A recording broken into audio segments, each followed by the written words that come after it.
little peace and quiet from the speaker system.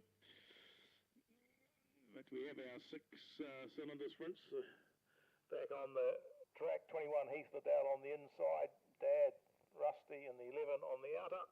Bevan Cast 113 down below, and the 68 of Matt Goddard. The other two cars to make up the field were here. Now, one of them has failed to fire, and the other has broken a steering box, and there's not much you can do about that. Today, so anyway, we'll give them a few laps. Our flag man's got the flag ready. As they come out and get underway, so the father and son lead them into the first turn. It's Rusty, a wee bit out of shape there. He's got it back under control and leads them down the Cochrane's back straight for the first time. Through our Dunsandle turn, Heath Liddell holding that second spot in the 21 car with 68 Matt Goddard in that third position, and then Bevan Cast in the 113. The interest will be to see whether they can, the younger brand can pull in the father as he goes through. Certainly maintaining a good lead over Heath in that second position. At this stage, Matt Goddard's dropped it for a low line coming through that Southbridge turn. And now it starts to get a little bit interesting as they close up on the 11 car. Heath is right on its tail now. Matt Goddard's shortening up the corner, trying to come in a little bit closer to Heath. Down that category, waterproofing back straight, it's still Rusty from Heath Liddell. Matt Goddard in that third position as they come through and collect the white flag. It's got their last lap to go, but I think they're too far away from each other to effect any pass in the dying stages of this race. So as they come into our Southbridge pit turn, it's the 11 of Rusty Liddell will take the win from the 21 of Heath Liddell. Matt Goddard recovered himself to finish in that third position, while Bevan Cast in the 113 rounds out that race.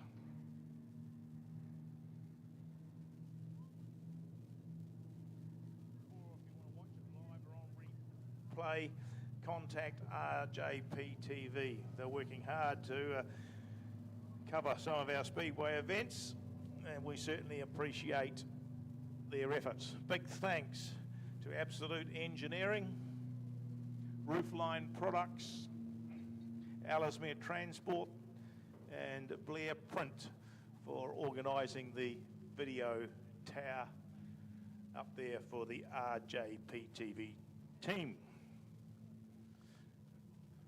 Good ride. And Kumo tyres are some of the products you get from Blair's. Petless tyres as well. They're a family-owned business that have been operating, importing and selling tyres since 1956. That is Blair's. Give them a call. They'll have a tyre to suit you. So race number 11, we're back on the Wingless sprints. We'll see what grids they come up with now. Of course, this may be their last rounds for the season. Ellesmere Champs points if they don't come or not required for our final meeting in May. So 75 Andrew Greggs on the front row with the 93 of Samantha Sanford.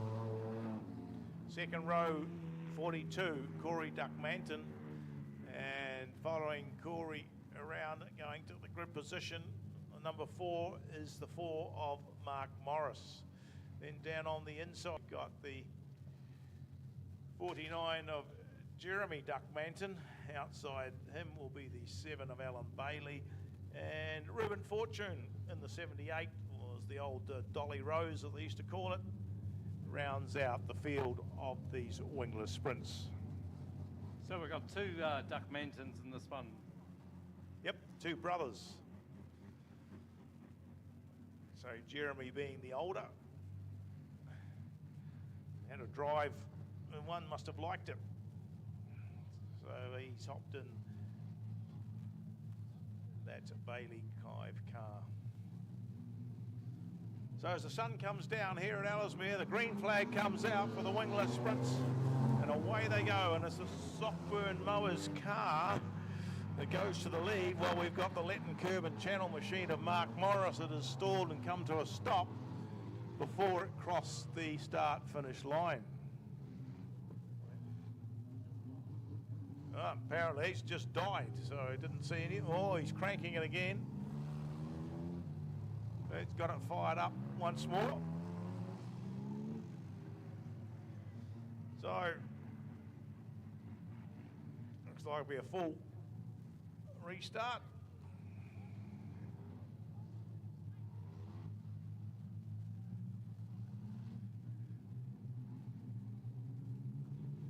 So take two. And this time pretty even as they go through. Still Andrew Gregg gets ahead of Samantha Sanford, and Mark Morris is tucked in down tight trying to find a spot to go through. Corey Duckmanton in that fourth position from the 7 car of Alan Bailey. And certainly Mark Morris is having a few issues there, is lurching around. He's still in that, well, he's dropped one to that fourth position, I think. Andrew Gregg, Samantha Sanford, Cromwell contracted holding that second position from Corey Duckmanton. Certainly Mark Morris trying to make up some ground now on the front runners. It's going to be a big effort to catch the front car, the Sockburn Mowers car of Andrew Gregg. Well, Andrew Gregg, very experienced driver in the wingless sprints. Of course, been running for a number of seasons now. Has been a stalwart of the class. Reels off another lap. Great dice going on here for second place. Samantha Sanford, all the way from Central Motor Speedway in Cromwell, holds that second place. But the ever-present Mark Morris, he's been the big mover and shaker in this one so far in the 4 car. Got ahead of Corey Duckmanton, further back to the 7 car of Alan Bailey, and at the tail of the field we've got the likes of Jerry Duckmanton and also the 78 car of Fortune.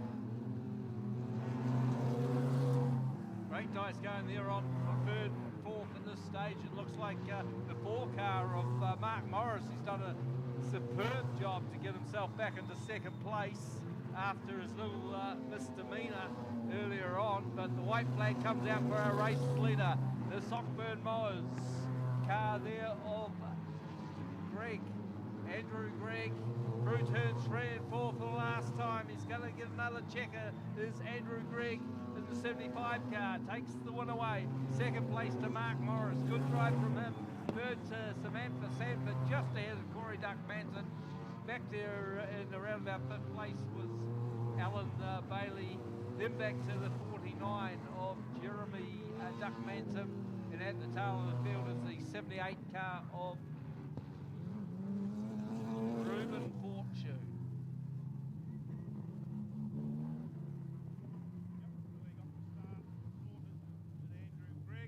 And there we go. Good on you, Samantha. She's pulled up. There's the 3 of them. Andrew Gregg, Mark Morris and Samantha Sanford taking out that heat of the wingless sprints. Equus Industries Limited Southern Region, situated in Unit 6, 100 Fitzgerald Avenue. They've been suppliers of and manufacturers of specialist coating systems for commercial and residential buildings since 1982, whether it's paints, plasters, tanking, waterproof membranes, torch-on flooring, or flooring earthquake repairs. Give them a call. Watertight technology, coatings and silicate systems, and flooring technology for you, all from Equus Industries Southern Region. Southbridge Hotel, situated 97 High Street in Southbridge. Offers a full range of recreational activities and things to do at your leisure. Easy to find, hard to leave. That is the Southbridge Hotel.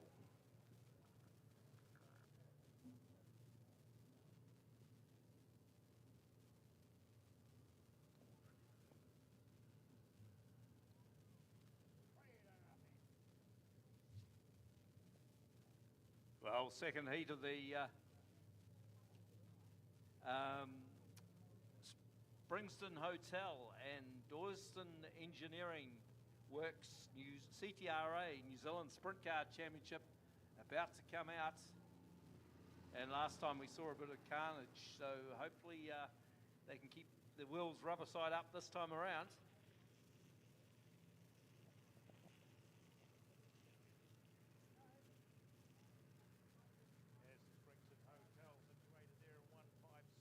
Eastern Road, famous for its Rabbiters restaurant, family bar, bottle store, accommodation and TAB facilities, while down there in Doylestown, it is the Doylestown Engineering Works team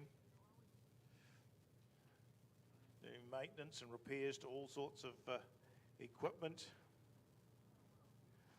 whether it be fabricating, welding, machining, mechanical repairs, and they're big leaders in outdoor power equipment. So big thanks to the Doylestown Engineering and the Springston Hotel for their support of this New Zealand CTRA Sprint Car Champs.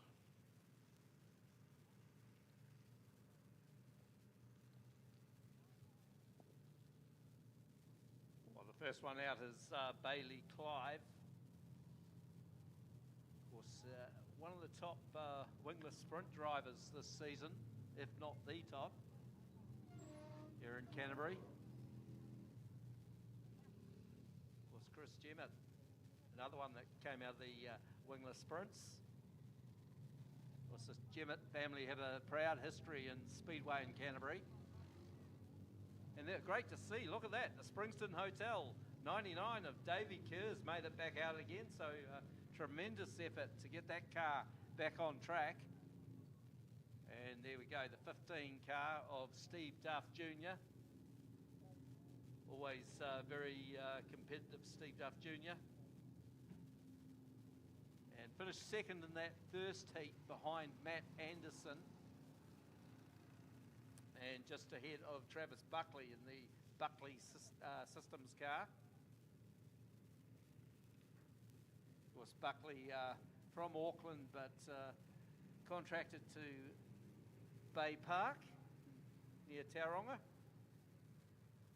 That's why you'll see an M on the side of the car.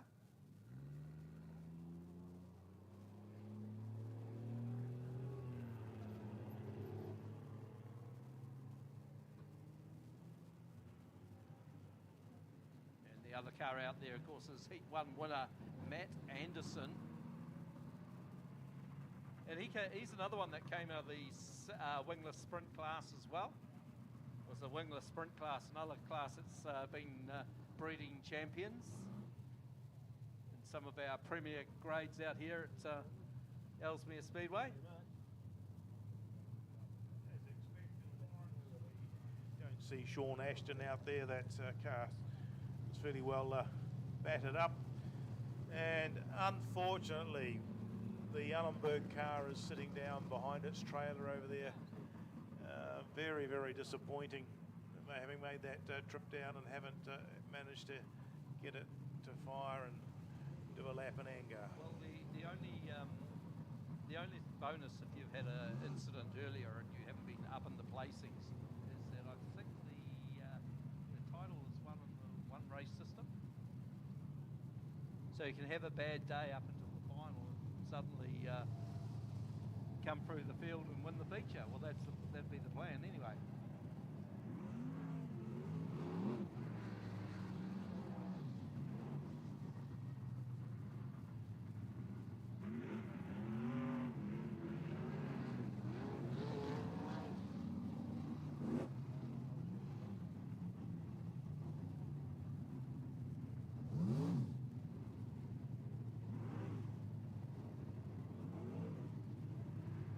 also not out there is, I can't see Caleb Bourne out there. Was he out there? Oh yes, no, he is out there, sorry. I tell lies.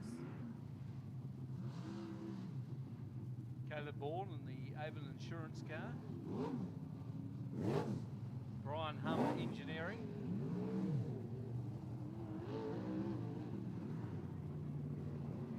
Was taking a leaf out of his father's footsteps, Caleb Bourne, because Ray Bourne was a top sprint car driver here in Canterbury for a number of years.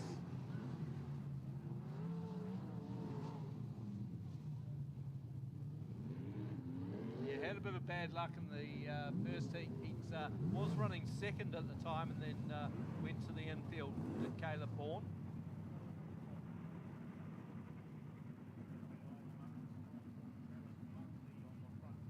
On 1, looks like it's 99 Dave Kerr on 2. Second row 15 Steve Duff with the 57 of Chris Jemmett. Then we go back to the 95 of Caleb Bourne and the 16 of Matthew Anderson. And then running from the tail of the field will be the 49 of Bailey Clive. So the sprint cars, the Wings of the Nations, line up for the second heat of the CTRA New Zealand Sprint Car Championship, proudly sponsored by the Springston Hotel and Dorlston Engineering Works.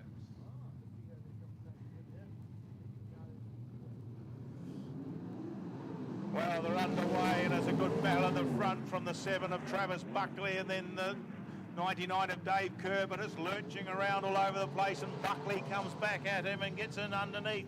So it's Buckley from Kerr. Then we got Steve Duff sitting there in that third position as they head on through. But a look at the battle at the front at the moment. It's pretty intense there as Travis Buckley starts to cement a lead over the 99 of Dave Kerr. Steve Duff Jr. in that third position from the 16 of Matthew Anderson. Then Caleb Bourne from Bailey Clive and Chris Jemmett. But they're certainly stretching themselves out here in the second heat this afternoon. And our North Island visitor, Travis Buckley, is showing them how to do it. Well, of course, he has been racing with the USA and Midget cars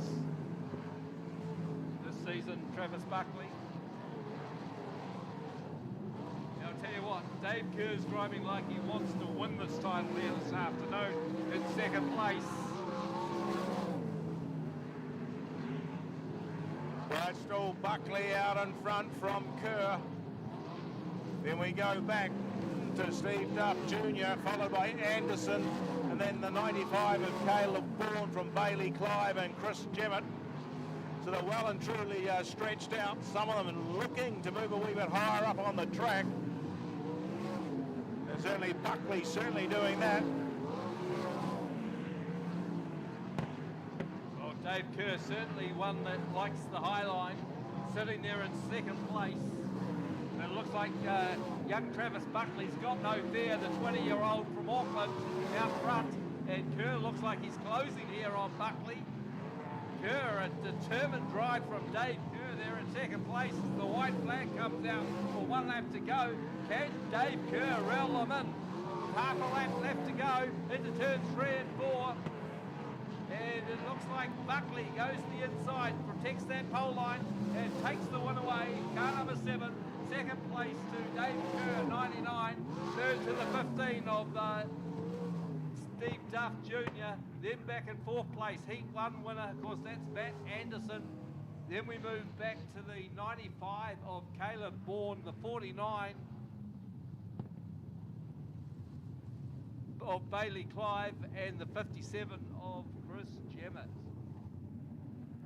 Certainly a pretty determined run there from those boys. A bit of smoke burn off from Dave Kerr as they go round. But certainly Travis Buckley taking that win from the 99 of Dave Kerr and Steve Duff Jr. The second heat of the Springston Hotel Dorlston Engineering. CTRA New Zealand Sprint Car Champs. Well, a bit of an age difference between our first and second place getters there. Young Travis Buckley, just 20 years of age. Davey Kerr, he'd be in his, mid-50s?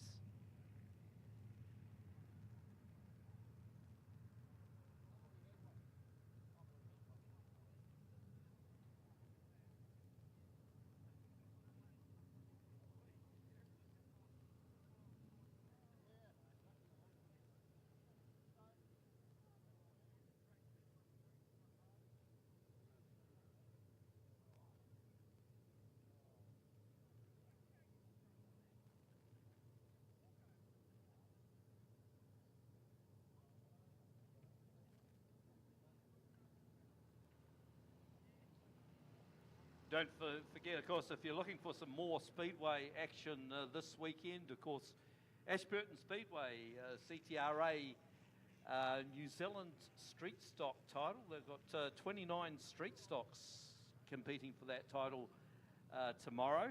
And, of course, down the road, Moore Park has got a meeting on Warwick. Yes, it's our final meeting down there at Moore Park, the Dirt Quake meeting. I've got solo sidecars, flat trackers and juniors, and we have divisions of those for this meeting to even it up and make it a wee bit more entertaining. So that's the final meeting there at Moore Park. And then did you say someone said that Oxford's running as well? Yes, Oxford Speedway are also got a meeting on as well. So sport for choice. Of course, that meeting at Ashburton, I know, starts at 12 midday. How about Moore Park? 1. Ellesmere window cleaning, residential and commercial. You want it clean, make it looking spick and span. Contact Libby. She'll do that for you.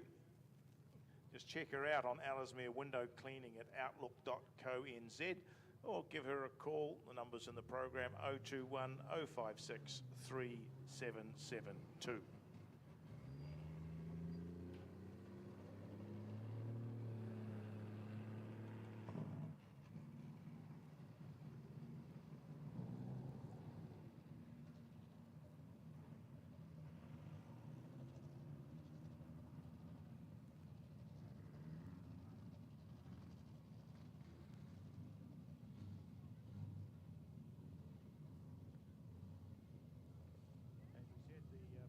Butterworth Memorial, been well supported from those that can do it from the midget section. A lot of midget drivers and others from other classes have held that title.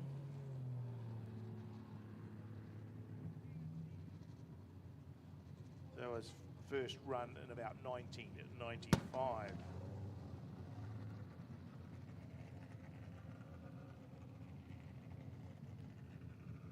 So just the Denko of Paul Denson, the 10 car to get underway.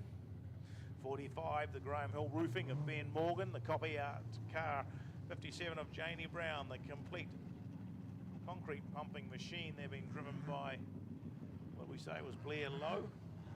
The 5 car of Scott Miller. The 12 Foreman building Emperor car there of Liam McCoubry. The 9 Hang Up Entertainment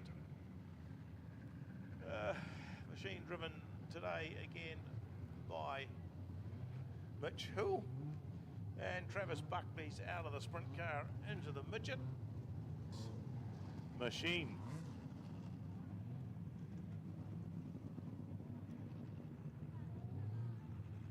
I've seen quite a few drivers now, particularly from the North Island, driving both the sprint car and midget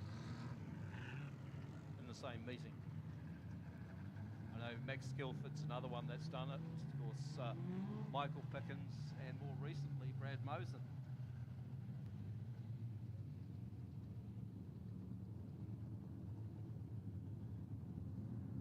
All the midgets all underway, just forming up. Just looking at their grid positions for Heat 2, should see Mitch Hill with a 9 car from 1. 5, Scott Miller from 2. 4, Blair Lowe going from 3. 10, Paul Denson from 4. 57, Jamie Brown from grid 5. 45, Ben Morgan from grid 6. The 12 of Liam McCoubrey and the 7 of Travis Buckley. 8.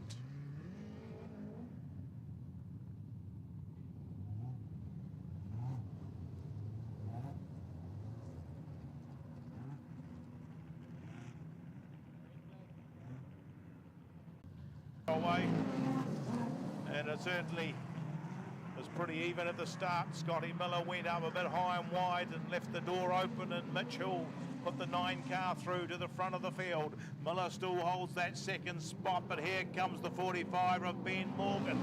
He moves up into that second position. Miller goes back to third, and already Travis Buckley's got himself up into that 4th position. Paul Denson holds 5th. But Mitchell's having quite a few drives of this hang-up entertainment Lumsden car, and it has been performing particularly well.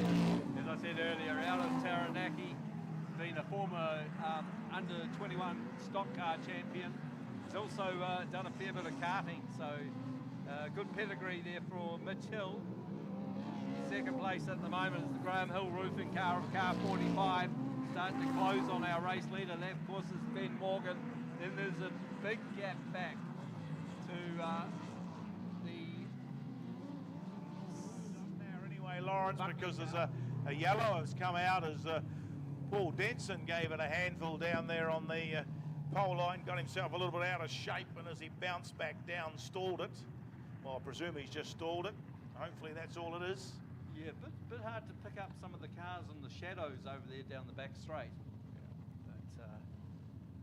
Travis Buckley going from the sprint car race, which he just won. He's sitting there in 3rd place.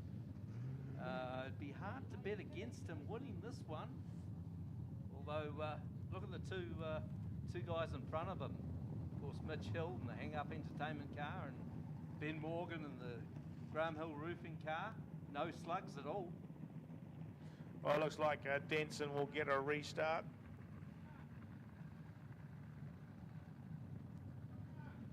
Well, the midget racing that we've seen here in the South Island has been absolutely superb this season.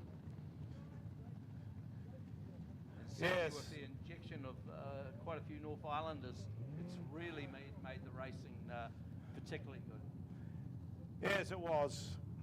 And they also, a lot of them came out, a few of them came out here and squeezed in another race at Ellesemere last time. And yeah, one of the particular features was that midget eliminator was worked out on the qualifying heats, and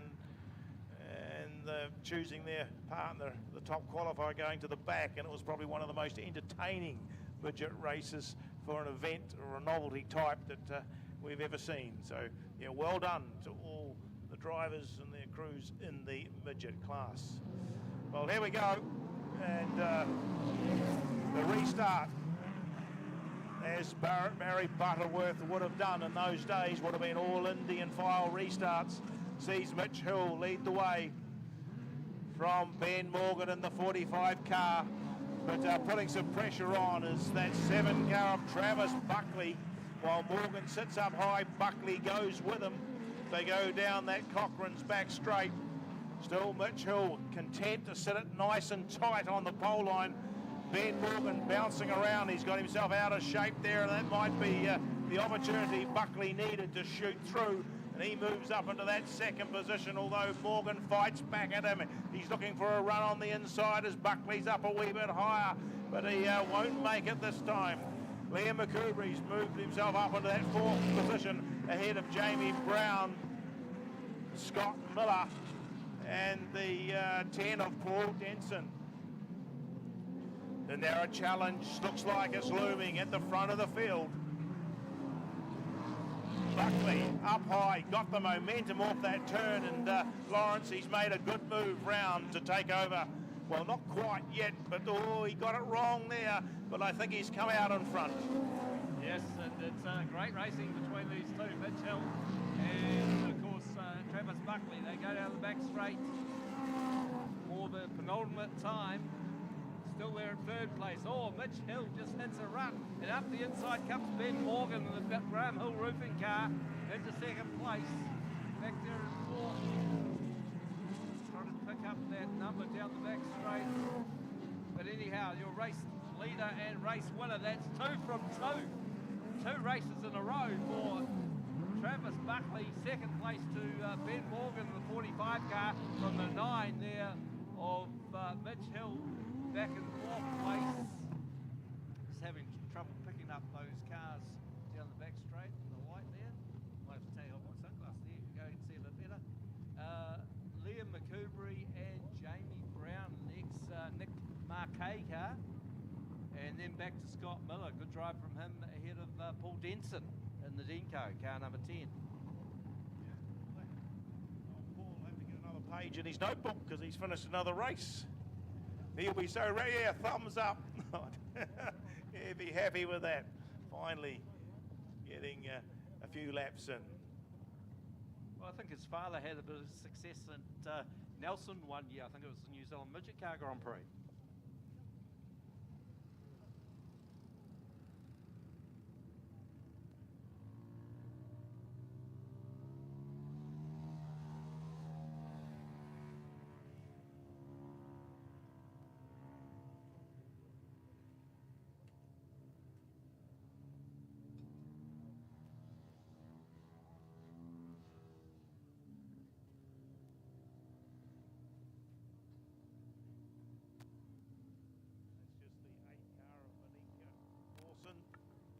Little quarter midget and struck a few problems. I've just fired it up again, and she's come in. We'll head back to the pits hopefully, and we'll see her out in the next event.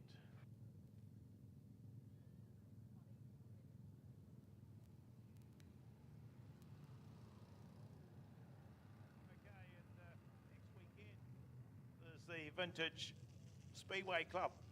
Canterbury Vintage Speedway Enthusiast Club have got a track day out here, and coming along invited is the flat trackers. Normally a good field of them comes out. We've got a wide range of cars from TQs right through to midgets. We have the odd Saloon. We also have 1 or 2 solo bikes from time to time turn up. So yeah, free entry, just welcome to come to that. That starts at 11 till 3 next Sunday.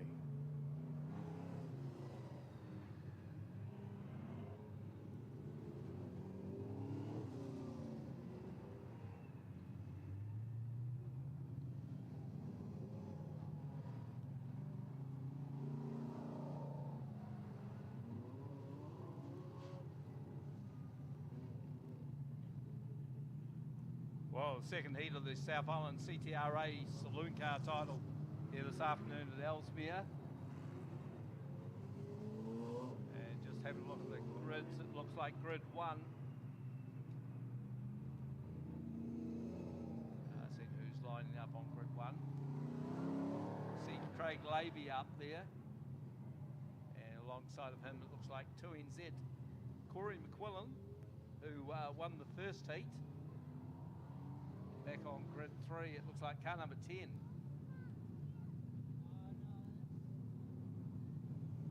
10, of course, Miller from Beachland Speedway in Glen.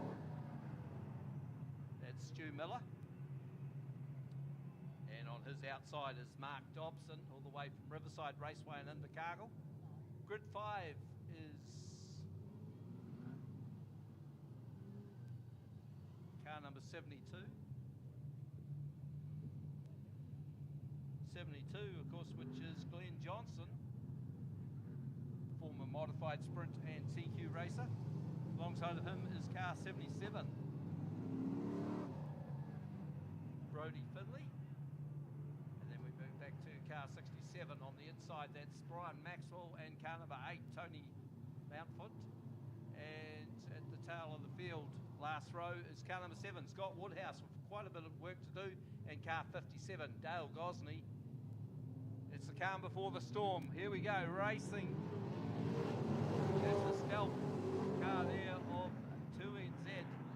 It's the car that Ashton Osborne took to runner-up position, New Zealand title behind Jared Fletcher in the North Islands. But up to second now is the 10D car of Stu Miller. Then Mark Dobson, the 51 car. Always pretty tight at the front here. Almost looks a bit of a repeat of the first race between the 2NZ car of McQuillan and of course the 10 car of Stu Miller. Stu Miller's been in good form this season down south. It looks to carry that on. Back there in fourth, good drive so far from Craig Levy in the Chev Corvette. Further back to the 72 car, that's the Stealth who's just bought this car. Also moving up through the field is Scott Woodhouse, around about 6th place, ahead of Tony Montfort and the 67 there of Brian Maxwell, under pressure from the 77 of Brodie Finlay. Well, the front four cars have really made a bit of a break from the rest of them. They're in little two batches there. McQuillan going through from Stuart Miller first and second. The Riverside man Mark Dobson in that third spot from 45, Craig Levy. We go back to Woodhouse leading out the 72 of Johnson. Hard pushed by Tony Mountford, I should say, in that 8 car. Then we go back to Maxwell and Brodie Finlay, followed by the 57 of C car of Dale Cosney, who now is in the sights of McQuillan. Yes, McQuillan looks like he's got this one in the bag, but we saw last time that Stu Miller closed up towards the end of the race. So with two heat wins, he'll start. If he managed to win this one, he'll start from the front row at the feature. That's exactly his aim. Well, there we go, Stu Miller just put a lap on Dale Gosley. Mark Dobson, safe third place at this stage, ahead of car number 45, Craig Levy. Then further back to Scott Woodhouse. So the last lap board flag is out, so there goes the checkered flag. So Corey McQuillan makes it 2 from 2. Second to Stu Miller. Third place will go to the 51 car of Mark Dobson. Then back to car 45, Craig Levy, a good drive from him, ahead of the 7 car there of Scott Woodhouse, and further back to the 72 of Glenn Johnson, Tony Mountford, car number 8, the 67 of Brian Maxwell in the Camaro, and at the tail of the field is 77, Brodie Finlay.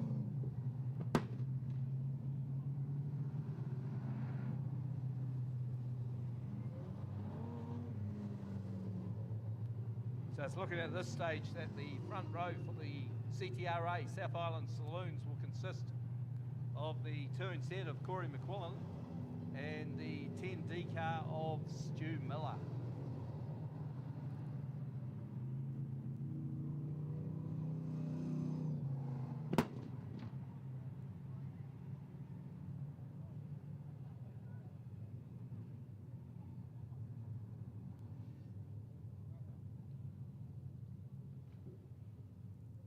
And of course, one more meeting out here. Of course, on the 12th of May is the club day out here at Ellesemere, which will consist of Ellesemere champs, I imagine. We've got the quarter midgets coming out. We just made a call there. We're going to call the girls in to draw their raffle after this heat. We're going to just postpone that, let them do their race, get out of their cars, and then they can come up to the control tower here, and we'll do it here because there is about 4 or 5 or 6 prizes in that raffle. So it's going to take a wee while to do. So let them get their race underway, then we'll get Georgia and Courtney to come up to the control tower, and we'll draw that raffle for you from in here. Thank you.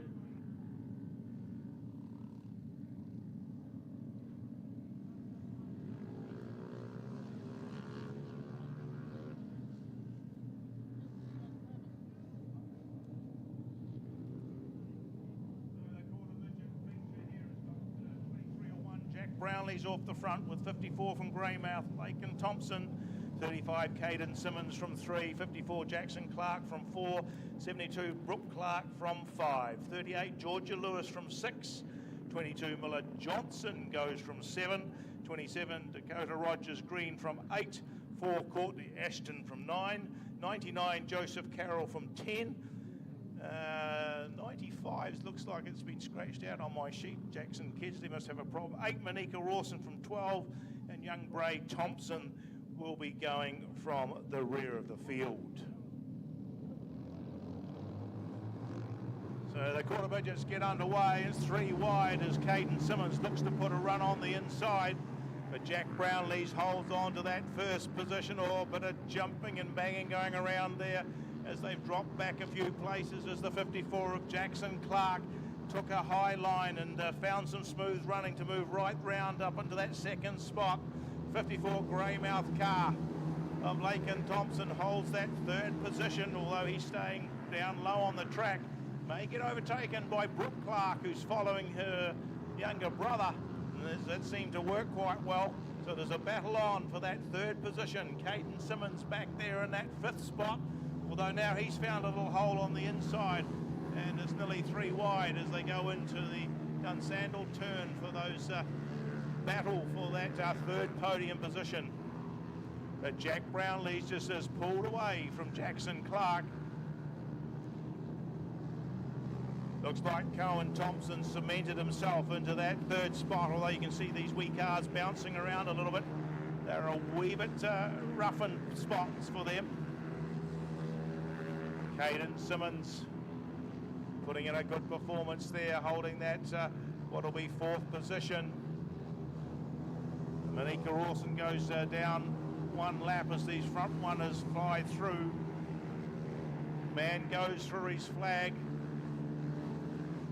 There goes Courtney Ashton going through, Joseph Carroll in the 99.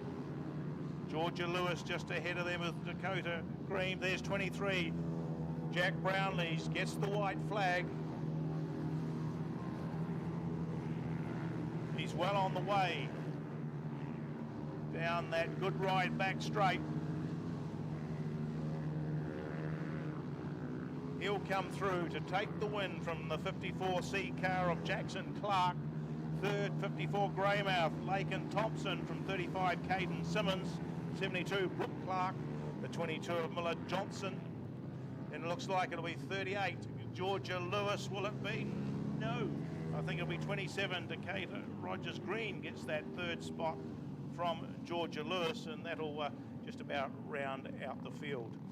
And just out of interest, the quarter midgets are due to compete at Ashburton Speedway tomorrow. So as they come round, they're 3 wide. Should be 23 and the 254s. Not sure what's, we've had this trouble last week, but I'll fix it next year. If they don't do it, there'll be no Canterbury Ellesemere Champs points. Since I'm in charge of that, I'll make the rules, I'll sort them. But yeah, well done, young team, and many thanks to the quarter midgets for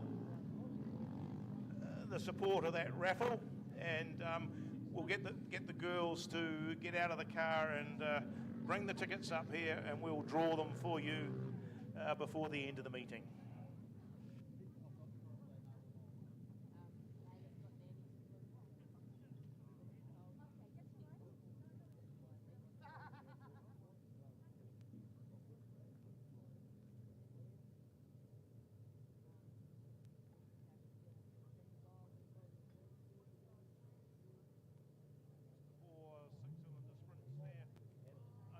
Six laps for them, but if you need anything tidied up or done before the winter really sets in, give Jacko Contracting and Consulting a ring. Tracks and lanes, tree removal, dairy lane capping, underpasses, shed foundations, general farm works. That's Kerry Bartlett. Give him a call. Also Signals New Zealand, they're a 9-night place in Riccarton. If you want any communication, whether it's mobile radio, data comms, or infrastructure, or anything out on the field, they can do that for you. They'll listen to you. You tell them what you want and they'll deliver the most cost-effective solution. They're part of the LFT group of companies, which is New Zealand owned with over 45 years experience in the communications industry. That is Signals New Zealand Limited. Well, car 68 Matt Goddard's going to be pretty hard to beat from that front row, I'd suggest.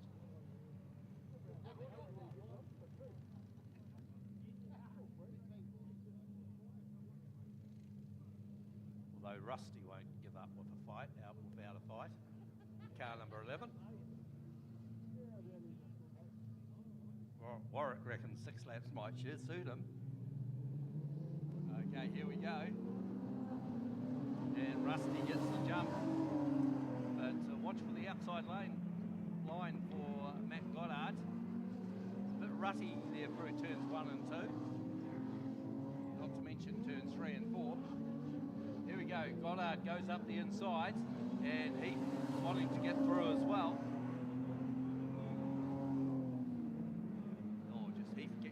Untidy behind Rusty. And tail of the field is Bevan Cast. The auto trim specialist car of Matt Goddard, making a one-horse race at the moment.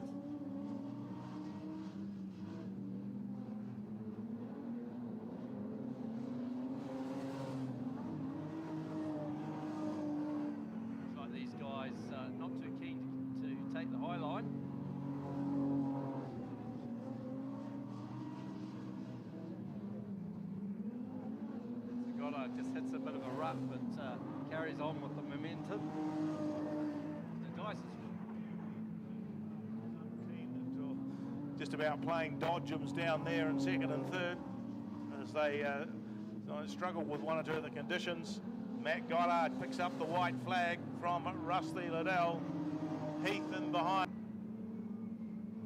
Right on Rusty's tail. Ooh, down that Equus back straight for the last time, but little too late there as 68 Matt Goddard picks out the win from 11 Rusty Liddell. Heath Liddell in the 21 takes that third position from 113 of Bevan Cast. So yes, a bit of apologies from the 6-cylinder sprint class. As we said, we had 6 here, but one failed to go, another one broke a steering box, so we're just down with the 4 of them. But they got a run in anyway. Edge Parts and Performance, good supporters of us here at Ellesmere. Whether you want to go into their showroom, talk to their staff, or just email them for parts, they'll do anything you need. Speedway, hot rods, drag cars, jet boats, road cars, marine and motorsport, performance, race parts, and more. From top to bottom, inside out, that's the Edge Parts and Performance. They're in 6 Distribution Lane there in Sockburn. Go and see them for all your part needs.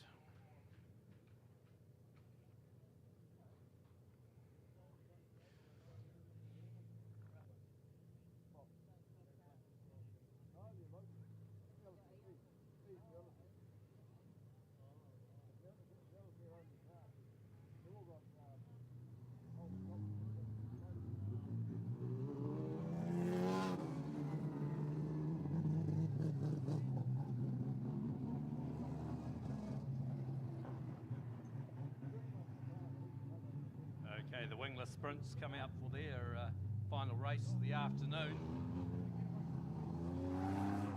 And Mark Morris looks like he's got a good grid draw this time around.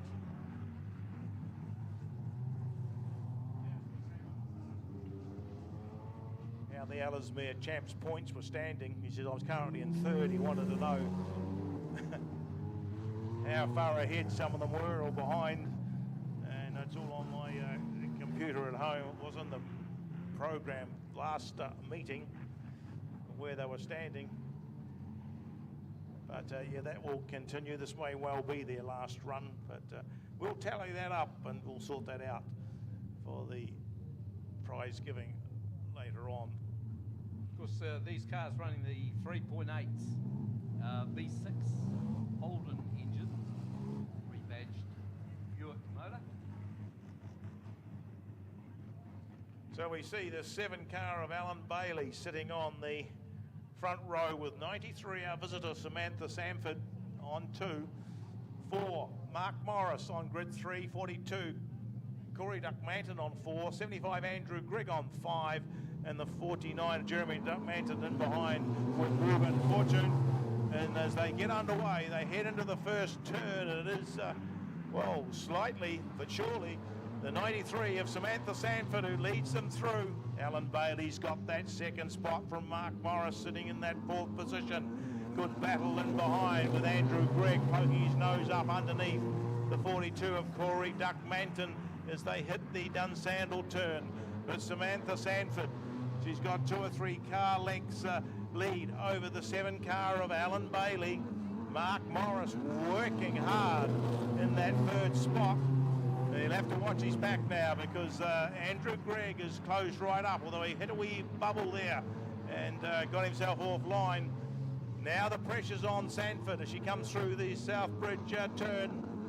Just leading them from Bailey, Morris, Gregg, Duckmanton, and she takes a wider ride through that turn, and Bailey can't make a pass stick yet, but on his stop side is now Mark Morris in the Lytton Curvin Channel car. Still nothing in it as they go through. Oh, wee bit of touch from Morris on the tail of Sanford there, just put her offline, and he's moved into that 2nd position. So Lawrence, it's Bailey from Morris, from Sanford, Gregg, Duckmanton, and then Ruben Fortune's got up ahead of Jeremy Duckmanton.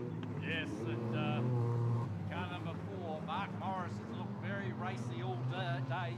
Hasn't taken a checkered yet, but he looks like he could well do in this one if he can get around Alan Bailey, the Goldcart excavating car, back there in 3rd place. 3rd place is Samantha Sanford, and she's got quicker as the day's gone on in the car from Central Motor Speedway. And 4th, Andrew Gregg after his last start win in car 75. And at the front of the field, look at this. Mark Morris looking for a way around the 7 car of Alan Bailey. Yeah, Mark is very quick under brakes. Goes very deep under brakes. So watch him going into turns 3. I think this is where he'll try and make his move, but there's only 1 lap to do it. Can he do it? Might make a liar out of him trying to do it in turn 2. Here we go, down the back straight they go for the last time. I think Alan Bailey's got this one covered, but can Mark Morris come back at him? And the answer is no. Alan Bailey takes the win away in car number 7. Second to the 4 car of Mark Morris. Third, a good drive from Samantha Sanford in the 93T car. Then we move back to the 42 of Corey Duckmanton. Further back to the 75 of Andrew Gregg. And the 78 of Merv Fortune. And then at the Ruben Fortune, sorry. And then further back to the 49 of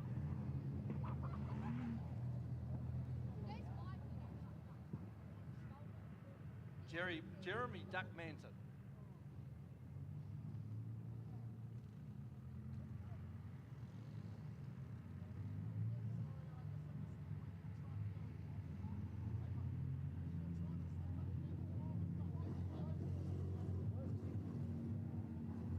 So with just the 4 feature races left to run, of course the Selwyn Burt's TQ Classic, sponsored by Cochrane's of Canterbury, the Saloon Car feature, which will decide the CTRA South Island Saloon Car Championship.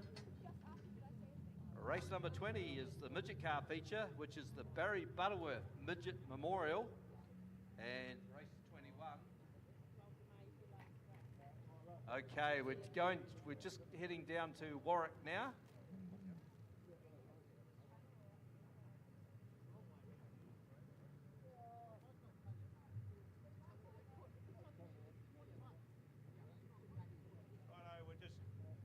We're just down here at the front of the control tower while we do a little bit of truck maintenance. I've got Georgia Lewis and Courtney Ashton down here. Just tell us what you do with your horse racing, all the events you do. I'm going to China for the New Zealand Pony Club show jumping competition. Yep, and Courtney, you're on the horses as well. I know you two are pretty good friends. So what events do you do? I do mounted games and kids' carts and not much else.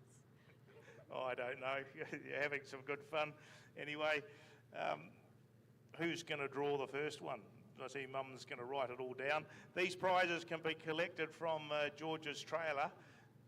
So that's car 38 down there. So I'll hold the bucket. You can, first one, Georgia.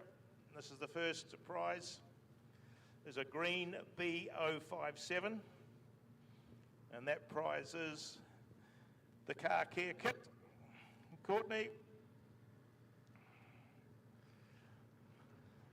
got a red ticket, B053. So that's B053. That's the socket set.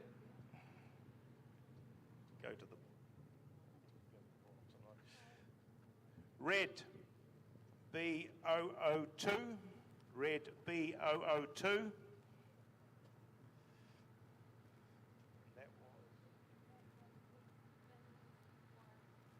So there you've got a VIN's warrant voucher for that one.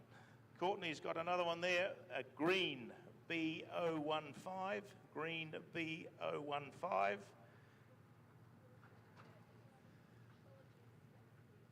That's the Trilogy Skincare Pack.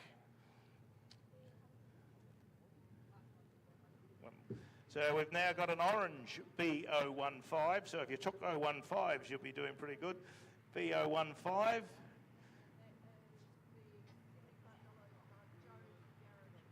So you've won the $75 Joe's Garage voucher, and one more for Courtney to pick out. Go to the bottom.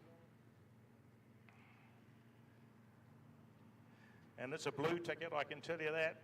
That's B005, and that will be the book, Joe's Johnson's signed book from Joel Myers. So if you like to go down and collect those from Georgia's trailer, and I'll just hand over to Georgia. She wants to say a few words.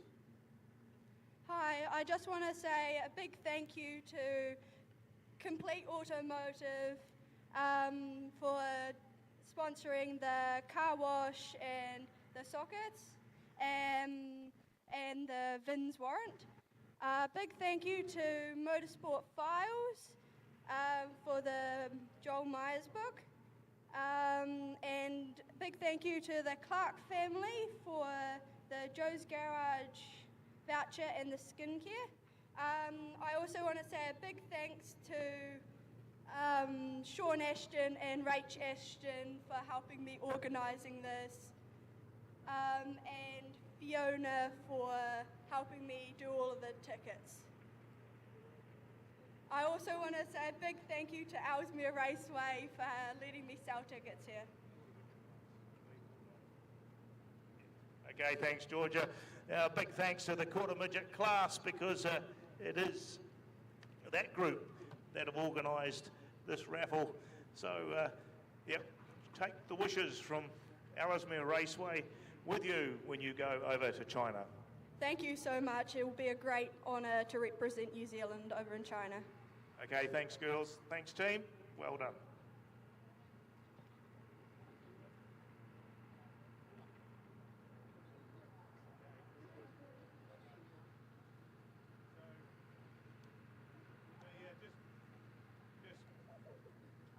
Make your way down to George's trailer on your way out after the meeting and collect those prizes.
winning ticket numbers that you need for the quarter midget raffle. Green B057, green B057, red B053, that's red B053, red B002, red B002, green B015, that's green B015, and if you took B015 in an orange, you've got two prizes there.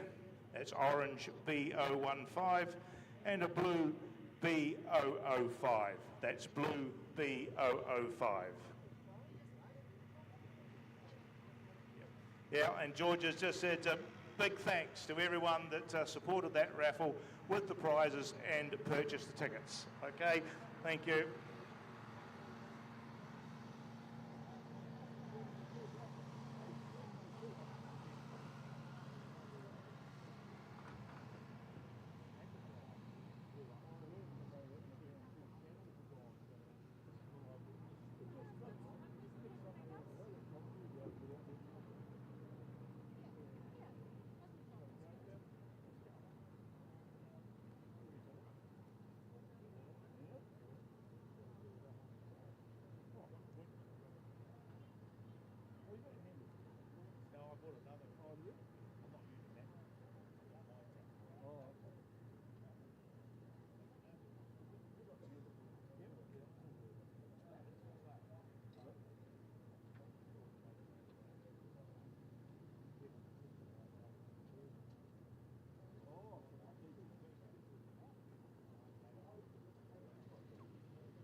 Well, I'm just down here with Tony Ellenberg. Is that it? Ellenberg? Eulenberg? Ellenberg? Yeah, my name. I won't tell you my name. It's bad enough. Anyway, you've come all the way down with your crew, and yeah, what's happened? There's all sorts of issues. You've tried everything, but she just won't go. Yeah, pretty much. We've tried ignition switch, fuel bypasses, MSD box, pretty much everything. So it's time for a beer. Well, that's probably about the only thing you can say about it. But I know last time you were down here, you had a real good time. Your team enjoyed it. And we certainly were hanging on and looking forward to coming back and getting out on the track, because I think you actually won a heat here last time. So, very sorry to see that you've struck the problems, but we'll have you back again. Yeah, no, definitely a cool place to come to. It is the reason we come here, or come back. We had 16 in our team last time. We're down to 10 this time. We had a few pull out, but no, this is an awesome place, and really appreciate the hospitality when you come down, and everyone's offered us bits for our car to get it going, but unfortunately we can't, but we'll definitely come back. Okay, many thanks, Tony. Yeah, thanks for those words and explaining to us what's happened, and enjoy the evening. Awesome. I'm sure we'll have a couple of beers and a sausage at the end of this. Good luck to the ones that are still going.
Well, we just apologise on behalf of the club for the little bit of a delay that's going on here as they try and sort the track out. What we'll do, because we're going to lose quite a bit of time, we'll just run through all these feature events. We will can all interviews. That'll go down to the club rooms after the meeting for the presentation of the sashes and trophies. So in an attempt just to keep you happy, you're not hanging around there too long, we'll can all infield interviews. We'll just get the races over and done with, and you're welcome to join us down at the club rooms afterwards if you desire. Okay, thanks very much.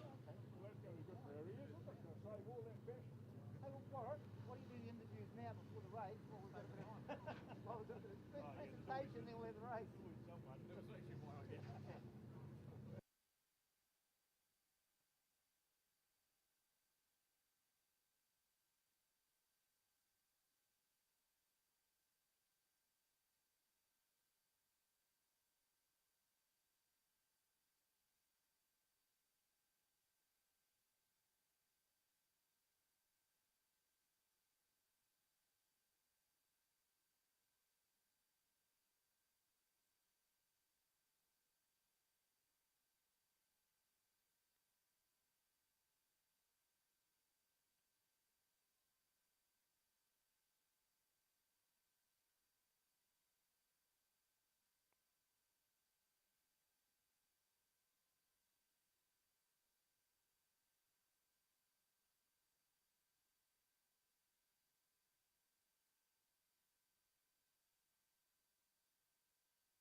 Okay, we're going to get back underway with our TQ. This is the Selwyn Burt TQ final, brought to us by Cochrane's of Leaston. That is High Street Leaston, the Case agents and a lot of equipment there, so they brought you the Selwyn Burt TQ Classic for this meeting. The grids are 99 Logan Scammell will be from grid 1, 7 Isabel Clark from 2, 63 Scott Bailey from grid 3, 98 Marty Knight from 4, 54 Cohen Thompson from 5, 47 Jess Morris from 6. The 46 of Jamie Booth goes from 7, the 38 of Aaron Finlay goes from grid 8. 10 Malachi Webb goes from grid 9, and 9 Lockie Brett will start from the rear of the field. The final has been reduced down to 15 laps. Looking pretty tidy down the back straight at the moment. The TQs for Selwyn Burt's title. I know drivers like Jeremy Webb has won this event previously. Okay, all the way to racing. Logan Scammell, your race leader from Isabel Clark. Watch out for the big movers and shakers in this one. Right round the outside is Brody Finley up to 3rd place. Aaron Finley, sorry. Brody, of course, running is Aaron Finley. And there goes another one moving up. The access man car there of Scott Bailey. And round the outside, is that the 10 car of Malachi Webb? Cohen Thompson. Yeah, well, Logan Scammell's got a wee break on the field in the Selwyn Burt TQ Memorial Classic. Aaron Finlay's moved up into that 2nd position. Looks like Isabel Clark holding that 3rd. Been hounded a wee bit there by the 54 of young Cohen Thompson. 47, Jess Morris on the inside there. Oh, we've got one at the back of the field that's really jumped over. I think that's Marty Knight.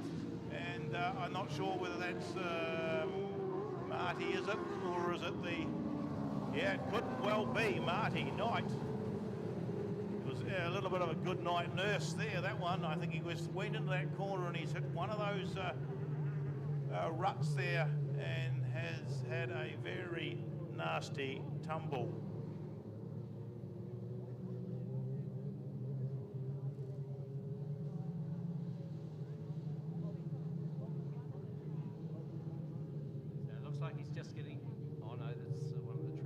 That's track crew there. Just I hope that Marty's all right. It's his wedding anniversary today, apparently. Seems to be bad. No, not wedding. No, sorry. No, not his wedding anniversary. It's his wife's birthday. It was Sean Ashton that had the wedding anniversary. He got a pass to go racing. Marty got a pass to go racing because it was his wife's birthday.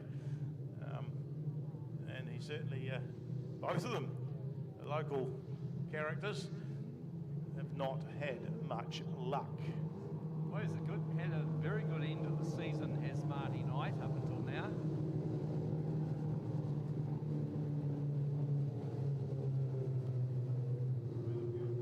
So give him a hand. He's just crawled himself out of the car. It was certainly quite a violent little tumble there. He did get a little bit of height, so no doubt he'll be shaken up of it. So 99, the Resine car of Logan Scammell will lead them around from the Fin Sheet Metal 38 of Aaron Finlay. The 7 Shaw Building car of Isabel Clark holding that 3rd position from, I'm not sure, 3rd position or what. Cohen Thompson in the 54, Jess Morris in the 47, Scott Bailey in the 63 car, Jamie Booth in the 46, 10 Malachi Webb, and young Lockie Brett, who's having a run in the Melrose Motorsport TQ. Well, there goes the little 98 being towed off. Marty's walking into the infield. He'll be in the, well, I don't know what you call it, pillbox, I'd call it. Crate and barrow safety barrier in the middle.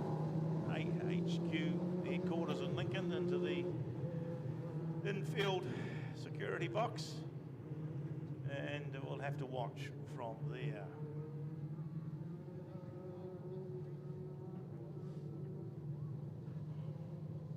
So as he said, we'll just carry on with the racing since we've got it quite late, and all presentations will be in the club rooms at the conclusion of the meeting.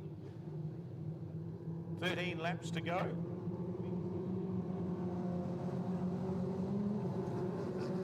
So it's a double file restart for this. Logan Scammell on the front road, that second year in the TQs, and Isabel Clark coming out of the quarter midgets, first season for her. As they come through our Dunsandel, Southbridge turn, sorry, wrong one. They get on the way, and it's Logan Scammell who goes back to the front of the field. Oh, there's Cohen Thompson. What a line he took. Nice smooth line. He's gone round, right round to lead the field from Logan Scammell. Isabel Clark in the 7 car in that third position. Aaron Finlay holding that 4th spot. Oh, but getting a bit out of shape out there as he looks to come on the inside of Isabel Clark, and May just about force his way up. No, he's backed out of it. So Isabel's got the track there. Track sort of slipping off a little bit down low. Jess Morris is in a good battle there with the 46 car of Jamie Booth. Just managed to stay ahead of it, and Scott Bailey in behind in the 63 from the 10 of Malachi Webb, and Lucky Brett certainly coming to the TQ fairly well for his one of his few runs. But this young boy, who was still a quarter midget driver midway of the season, has hopped in this TQ, and he's sort of capping the field line. He certainly is. And of course, I've been watching for Aaron at this stage, sitting back there. What is it, 3rd place? But looks like these guys can't make, guys and girls can't make any impression on Cohen. He's certainly shown his wares in the midget class this season, and carrying on in the TQs by the look of it as well. I'm surprised that we see Malachi Webb going with him, but he was certainly going with him in the heat races. But looks like Malachi may have had more traffic issues than... No, he just started further down the field. He didn't qualify as well. So that's the problem there. But Cohen Thompson is in the ex-Dylan Forsey TQ. And he certainly got a good lead as Logan Scammell continues to hold that second place from Aaron Finlay. 47 car of Jess Morris is the 4th one on the track. We've got one retirement over there as that's come in, and that's like the 7 of Isabel Clark, unfortunately. Yeah, I can't see anyone really knows Cohen Thompson. Unless we have a yellow, then the whole fiction of the race will change. And being a 15-lap race, who can count against that? Well, the laps continue to count down, and Cohen Thompson will clip off another one. Logan Scammell holding that second spot, but Aaron Finlay is just closing a little bit on him as they negotiate one or two of those rough ruts on there. Jess Morris in the 47 holding out Malachi Webb in that 10 car, and tucked in behind is the 63 of Scott Bailey and the 46 of Jamie Booth. Well, the white flag's coming out, Lawrence, as they come round, and Cohen Thompson just about to negotiate his way round and underneath Lockie Brett. Oh, his dad will have a grin from ear to ear as he goes down to James Thompson as they go round turns 3 and 4 for the last time. It will be Cohen Thompson all the way from Greymouth will take the win away. Congratulations, Selwyn Memorial winner. Second place to count of the 38. Oh, sorry, 99, Logan Scammell. third place to the 38 of Aaron Finley. And fourth place, in fact, Aaron Finley's got around Logan Scammell. So second to car 38, Aaron Finley. Third place to 99, Logan Scammell in the Racine car. Then back in fourth place, Jess Morris in car 47. Fifth place to 60, car number 10. no, 63, Scott Bailey, who came in the next spot ahead of 10, Malachi Webb. The 46 of Jamie Booth, and young 9, Lucky Brent, rounding out the field. So give them a hand as they come round. What a win for a young man who, as I say, is only 14, got dispensation to race with the TQs here at the CTRA tracks. And the young Cohen Thompson has taken out that win from the 38th of Aaron Finlay and the 99 of Logan Scammell. Well, he's won the Selwyn Burt's TQ Classic, now has Cohen Thompson, and with performance like that, maybe you know he may have a few more titles in the future for him in the TQ class.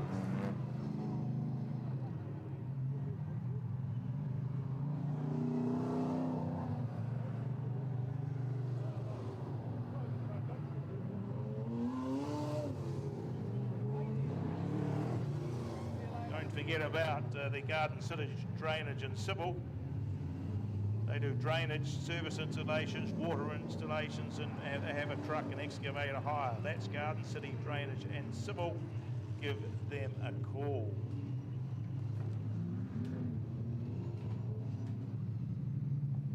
South Island CTRA Saloon Car Championship feature over 20 laps, and that front row.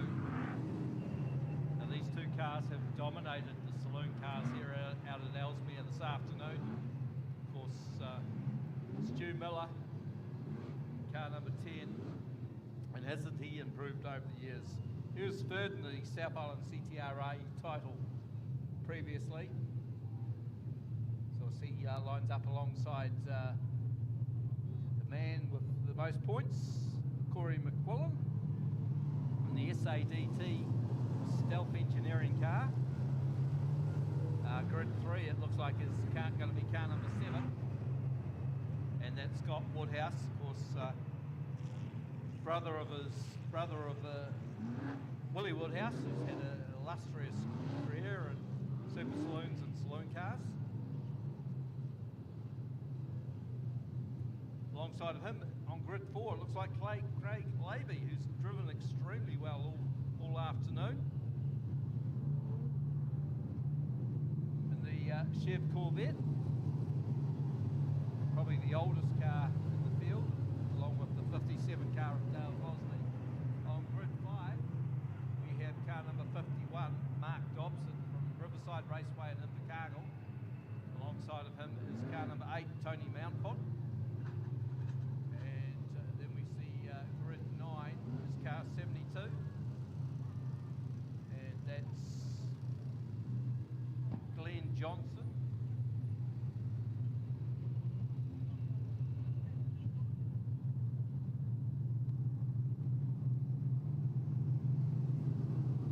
Johnston.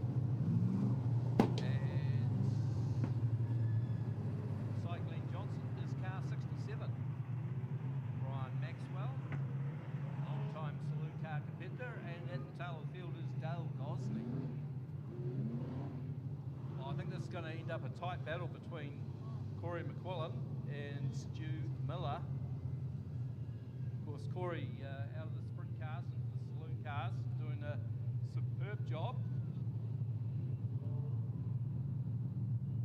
Adapted very, very quickly. Of course, he has run saloons most of his speedway career.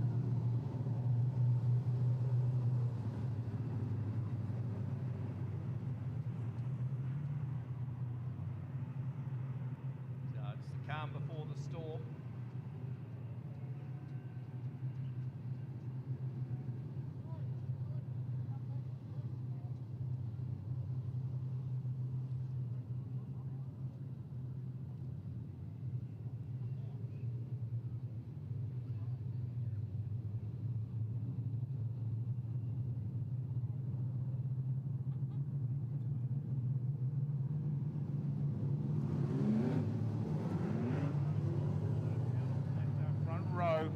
inside the 2 car of Corey McQuillan. 7, Scott Woodhouse takes that position. Grid number 3 for the start. Craig Lavey sits there in grid 4. Yeah, 45, Craig Lavey. Then our Riverside visitor, Mark Dobson, in the 51 on the 3rd row. With outside him is Tony Mountford. We're racing, and look at the start on the outside. He's fired up. Sends him into turns 1 and 2. He's got Stu Miller right there. Stu Miller will be looking to go through turns 3 and 4. Dives up the inside. Can he push McQuillan wide? Yes, he can. And Stu Miller takes over the lead. The Beachlands car from Dunedin of Stu Miller. Beats this one through turns 1 and 2 for the second time. Back there in third, it's Scott Woodhouse from Mark Dobson. Then we go back to Craig Lavey, under pressure from Tony Monkman and Ben Johnston. Yeah, Brian Maxwell struck a problem in that turn, and he's pulled in just on the inside of the pole line. Looks like they're going to continue and let it run, so it's McQuillan now at the front of the field from Miller. Another good battle from Woodhouse and Dobson for that 3rd and 4th spot. Yes, it looks like Dobson right up his rear end of Woodhouse. Because Woodhouse, the former Canterbury Production Saloon car champion. From that Woodhouse racing team of Willie Woodhouse, Scott Woodhouse, and of course Willie Woodhouse. Oh, there we go, up the inside goes Dobson into 3rd spot. Woodhouse won't take that line down. Craig Lavey doing a superb job there. Facing that older car. And Dwayne Johnson coming to grips with the Peter Schaffen car. And look, just hitting the ruts there, Corey. Got to be careful of that.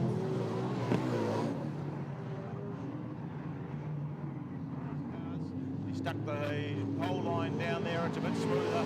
So too has the Stuart Miller in that 2nd position. Looks like Mark Dobson's just put a wee bit of space between himself and Scott Woodhouse in that 3rd spot. Well, McQuillan puts the lap on Wosley in the 57 car.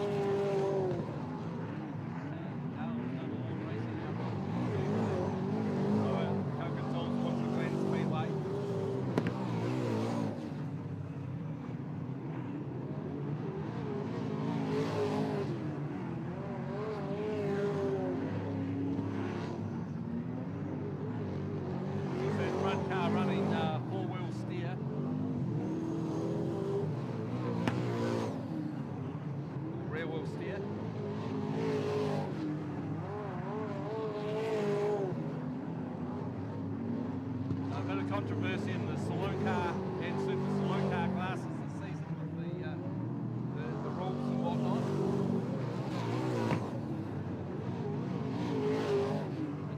Making no bones of winner, and we'd be expecting to see Ashton Osborne do this sort of performance with stealth.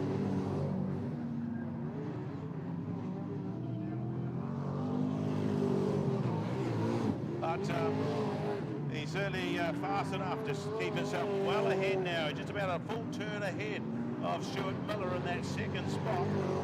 And Mark Dobson got a good hold on 3rd position. Yeah, about to put lap on the lead.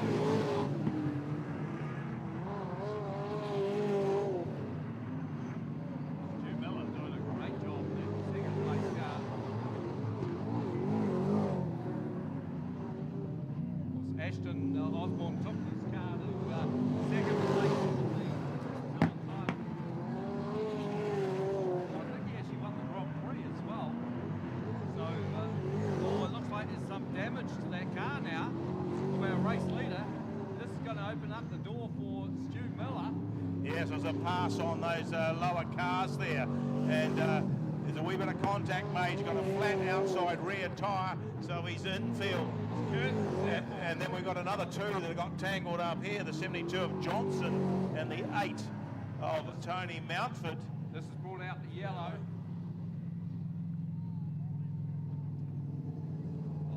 great shame. So that's a great shame for the Elf Engineering car, SADT car of Corey McQuillan. I know Mark Osborne and the crew have been doing a great job on that car up until now. Just a bit of contact with one of the lap markers has turned his day into custard.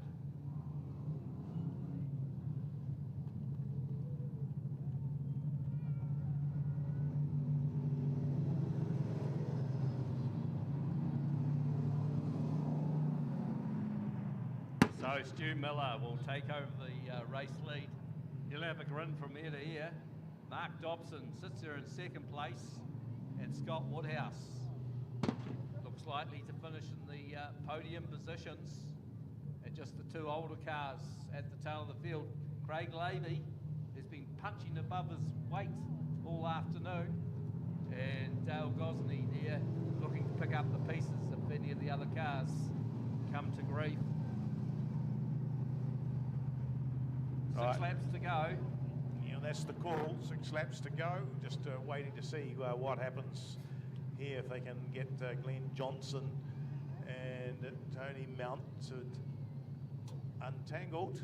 Race leaders at this stage, of course, Stu Miller coming from Beachland Speedway in Dunedin, and of course Mark Dobson from Riverside Raceway in Invercargill. There'll be a fair bit of track rivalry there.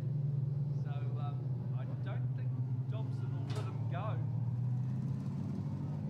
If you like a dog with a bone.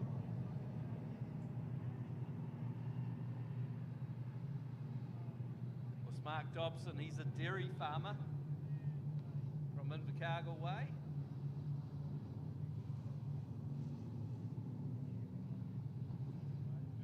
Announcement that someone's missing some AirPods that was found down by the shop. They come up to the control tower. We've got them there. It's in a white case, some AirPods that was dropped somewhere round by the shop. Thank you. Okay, Mark Dobson. Oh, Stu Miller's stopped. I think he stopped to see what's happened, maybe.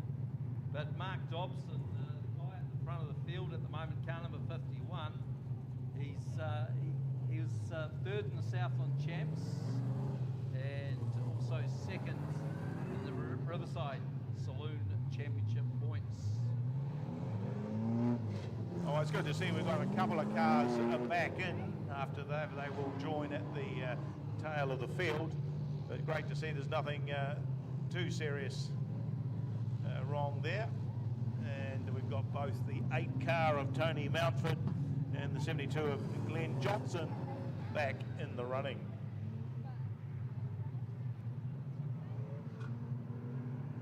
Yeah, they were just showing love there, Warwick, I think.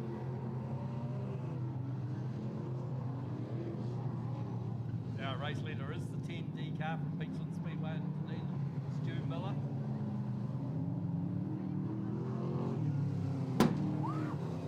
Most respected rival was the man in second place, Mark Dobson. There you go. So these two will have a fair bit of respect for each other, so I'm sure they won't come into contact with each other. If they do, I'm sure Scott Woodhouse will be looking to pick up the pieces in the 7 car.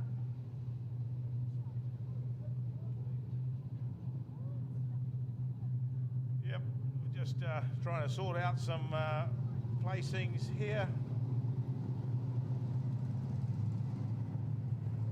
8's moving up.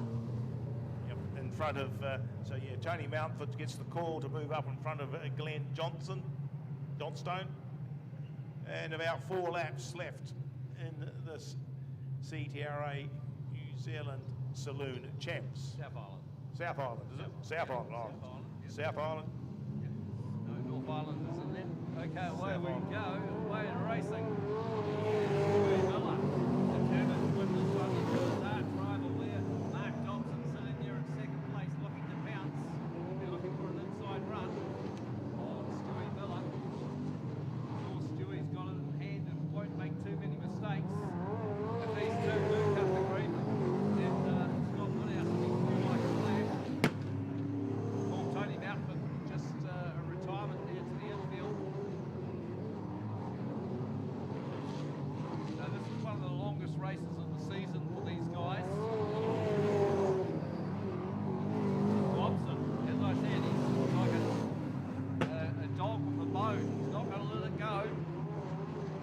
just looking for an opportunity there. Just placing himself quite nicely in that second spot, although Stuart Miller has just got a wee bit of space between him, but he has gone wide while Dobson keeps it low, just keeps in contact. Woodhouse comfortable third. Yeah, there's not much in it between these two. I'll tell you what, there goes Dobson to the inside of Miller, but Miller will have their momentum out of turn 2. Down the back straight they go into turns 3 and 4, and Miller goes defensive.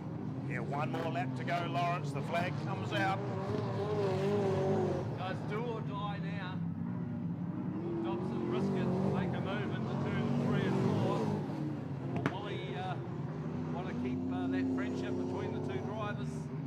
As they come out of turns 3 and 4 for the last time, that will be Stewie Miller with the 10 car ahead of the 51 in the cargo car there of Mark Dobson, third to Scott Woodhouse.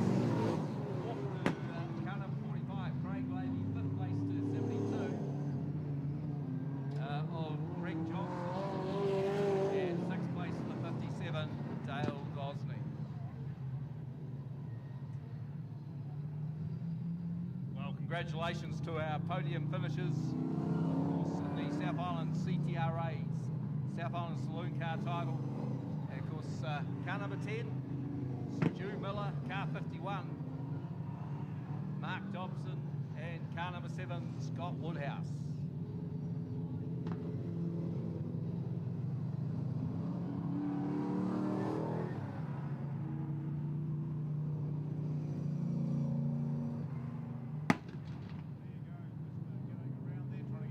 Three wide, your winner, the 10 car of Stuart Miller, with the 51 of Mark Dobson in second, and 7 Scott Woodhouse taking out that third position.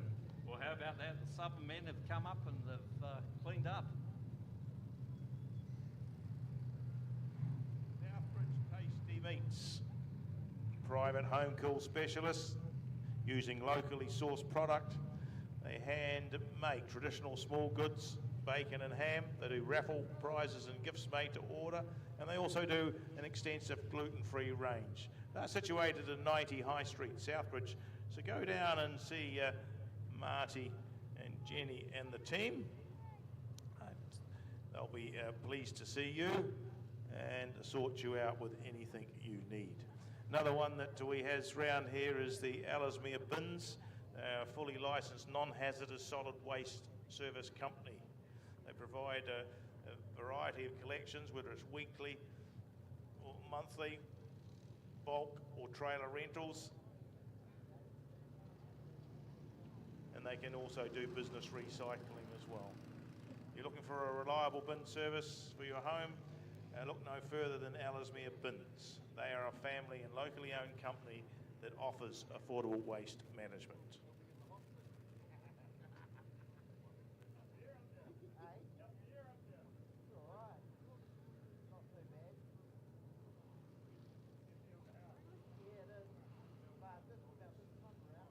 Situated in High Street, Southbridge, have a large volume of requirements for your rural property or section. Go and see them. Selwyn Rural Supplies, 106A High Street, Southbridge. And if you want something to eat or drink or just have a relaxing day out, don't forget about the Crate and Barrel. Crate and Barrel is situated in 3 Market Street in Leaston. They have all sorts of things there, from a daily breakfast from 13, weekly housey, live bands, karaoke, and happy hours Friday and Saturday. Accommodation, bottle stores, courtesy coaches, function rooms, gaming rooms, pool tables, TAB, and you still have a vape shop there. So that is the Crate and Barrel there in Leaston. So we're moving on to the Barry Butterworth Midget Memorial.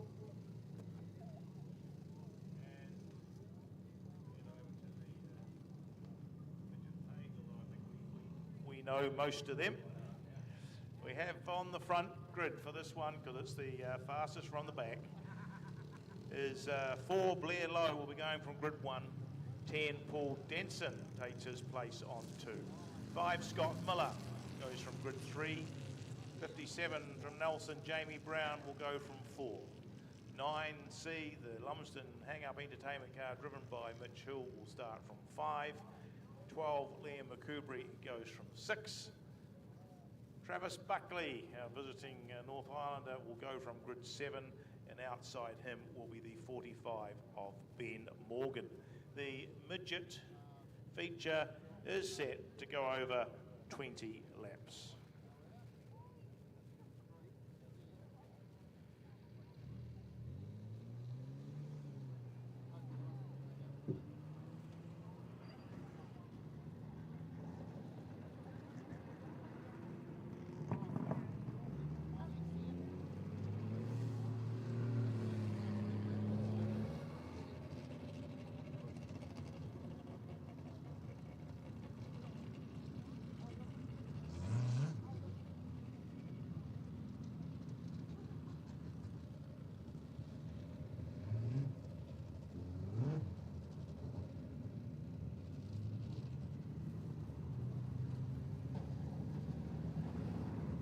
Well, we're about to witness midget car racing at its best. The Barry Butterworth Memorial. Barry Butterworth, who won New Zealand titles in both midgets and sprint cars.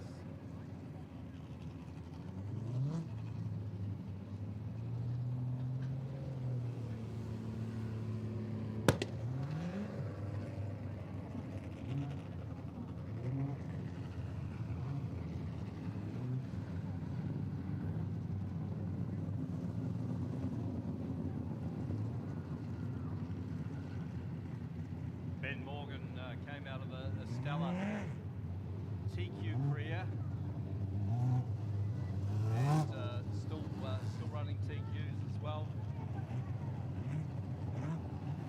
Another one came out of TQs, of course, was car number 12, and that's Liam McCoubry, former 3 and Z at TQs. I think he managed to get that podium position, New Zealand title at Grey Cup.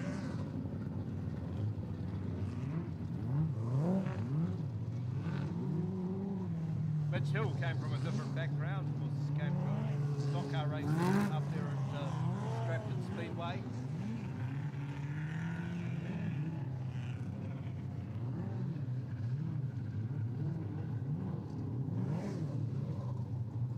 Travis Buckley could be one to watch from the tail of the field in the Buckley Systems car.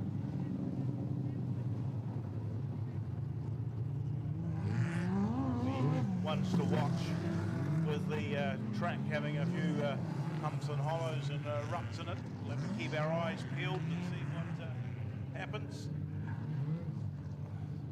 Certainly, the indication of the way some of the bigger saloons were launching around, these guys will be surely having a good look at the track as they start to form up in their grid positions.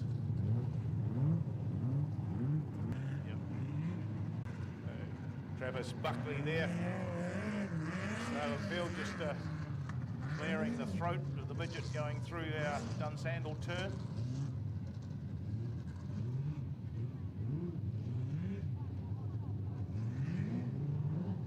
So I said the front runner is Paul Denson and the 4 car of Blair Lowe, who hasn't, as in Sam McCrenna's cars, hadn't had an over-successful day.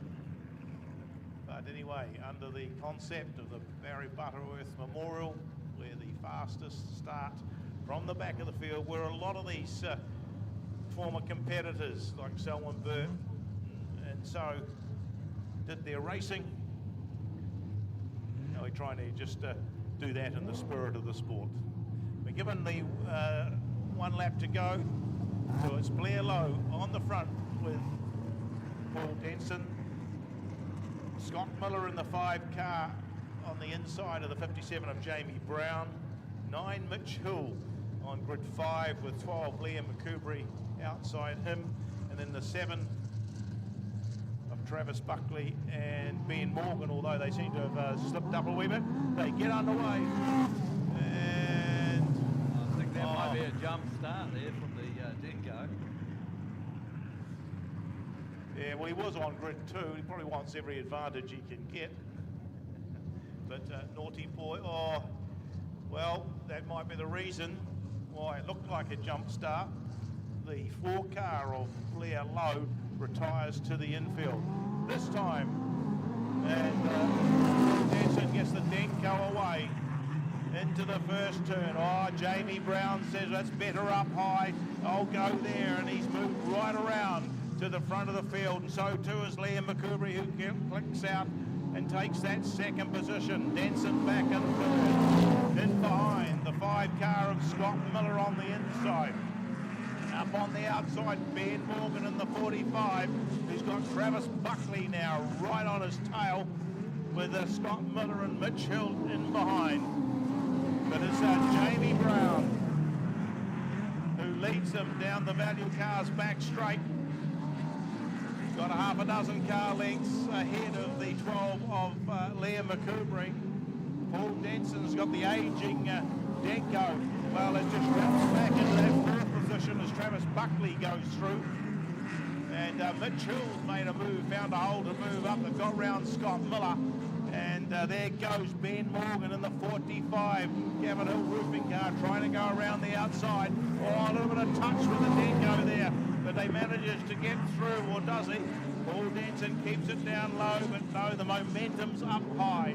We'll go back to the front of the field, and we see that Jamie Brown leading from Liam McCoubrey and Scott Buckley.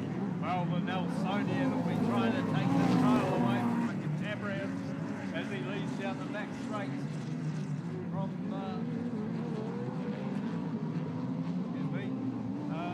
we've got car number 12, Foreman Builders car there on Liam McCoubrey under attack there in 3rd place. There's the 9 and the 7 car of Scott Buckley already up to 3rd already from the back of the field. And you look at the inside of McCoubrey, he's made it stick by the hook, but McCoubrey comes back and doesn't know Buckley's got it. A bit of a wheelie there from Buckley, and a bit of a bobble from our race leader Jamie Brown through turn 4. Well, Buckley hit the same spot as well, but he's recovered well enough, and he set out chasing down Brown. McCoubrey's going with him, only about 3 car lengths in behind. And Buckley got it all caught out again. McCoubrey closes up. Still Ben Morgan in that 4th position from Mitch Hill, Scott Miller and Paul Denson. But Jamie Brown, well, he has to do all the travelling to go midget racing, and has not had a lot of luck at some meetings.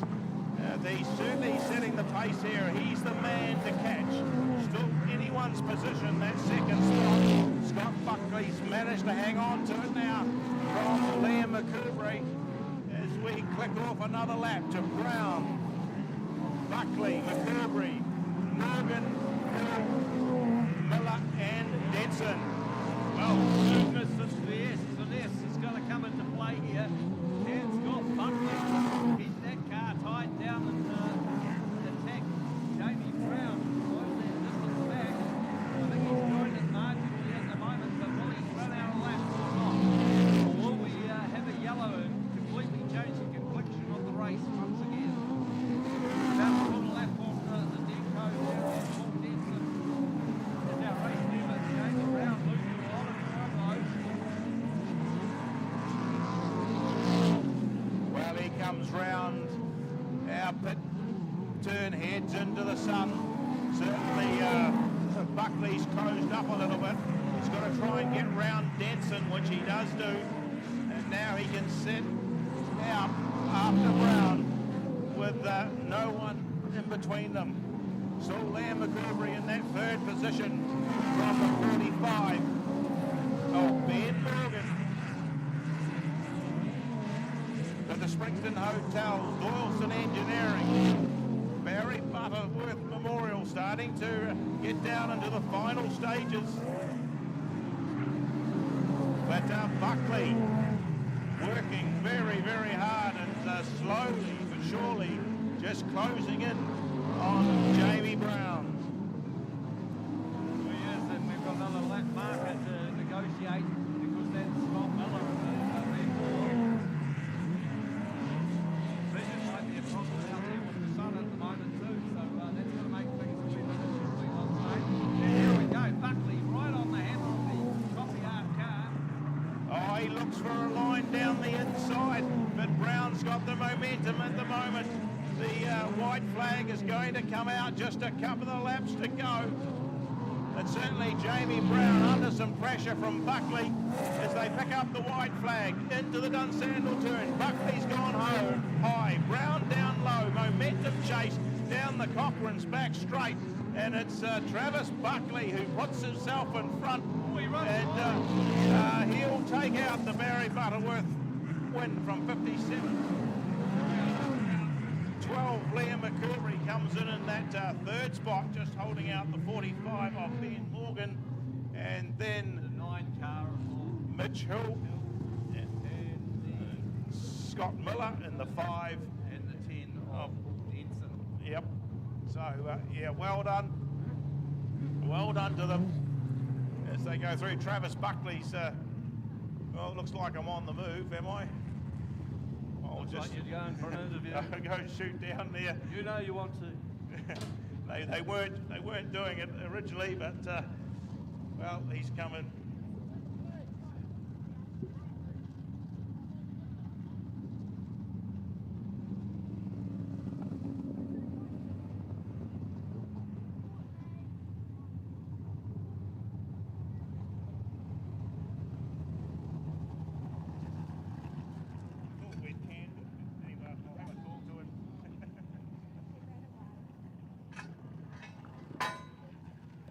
I'll give it up for our race winner, Travis Buckley.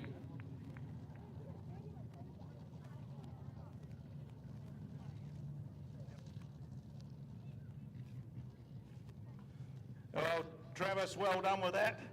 You know, worked up the sweat there. They're going to bring your sprint car out, and we'll get rid of the midget. But certainly, well done on that drive. You had quite a bit of work to do. Track's a wee bit rough and bumpy, and it caught you out a couple of times in 1 or 2 of the turns. But yep, that last lap, you got there. You know, it's pretty good, man. Credit where credit's due. 57 drove a hell of a race. Apologies if I look a little bit out of control. The brakes in this thing are shot. I just could barely slow it down in time every time, but thanks for everyone that makes it possible. Thanks to everyone that came out. And yeah, let's see if we can do it again in the sprint car. So. Well done. It's great to have you and the team down here, and many thanks for coming out to Ellesemere. I'll let you get sorted. One big more race for you. Sweet ass, yeah. Let's try and give it a crack, eh? Thanks, Travis. Cheers.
Okay, now we move on to our big feature race.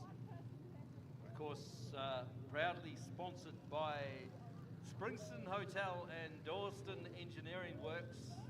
And of course, this is for the CTRA, New Zealand Sprint Car Championship. Big question is, can Travis Buckley do the double? He's already won the Barry Butterworth Memorial here this afternoon, Caddy. Also win the Springston Hotel Doyston Engineering Works CTRA New Zealand Sprint Car Championship as well. Yeah, I just got one prize from George's raffle to be collected, which is the green B057, which was the first one out. So that's the car care kit. You could take that ticket down to Georgia at car 38 in the quarter midgets. Thank you.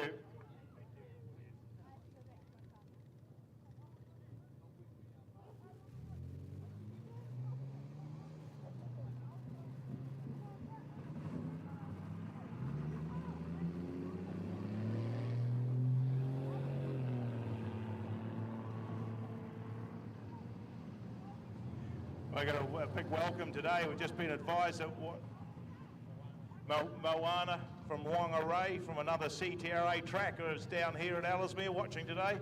So yeah, I hope you've enjoyed your afternoon. We've had a few hiccups as the days go on, but that's racing, and we've certainly done the best to keep the program flowing.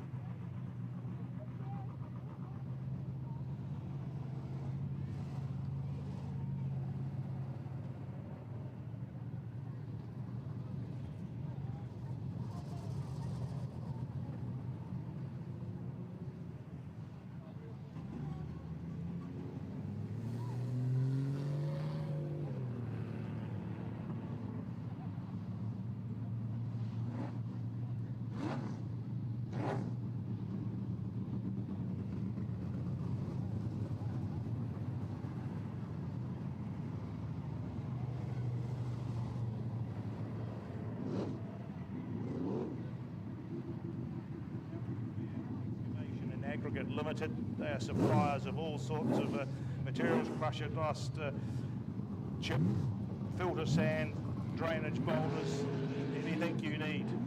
Give them a call. Sandy and the team, that is Ellesemere Excavation and Aggregate Limited. They'll deliver straight from their yard or from the quarry. Get hold of them, Ellesemere Excavation and Aggregate Limited. This one's pretty open, I think, there. Warwick. Track conditions will may play into the hands of those that like it a bit rough. Yeah, and if you can avoid anyone else's mistakes is a big thing. But in the Auckland to do the double, that's the big question. Travis Buckley. Contracted to Bay Park Speedway and Mount Maunganui.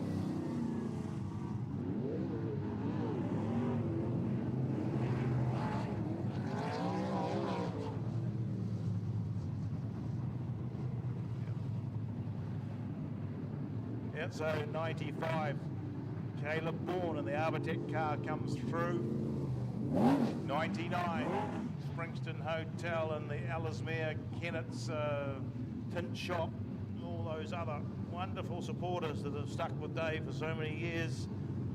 In there, the 16 car of Anderson, Matthew Anderson, Cromwell registered.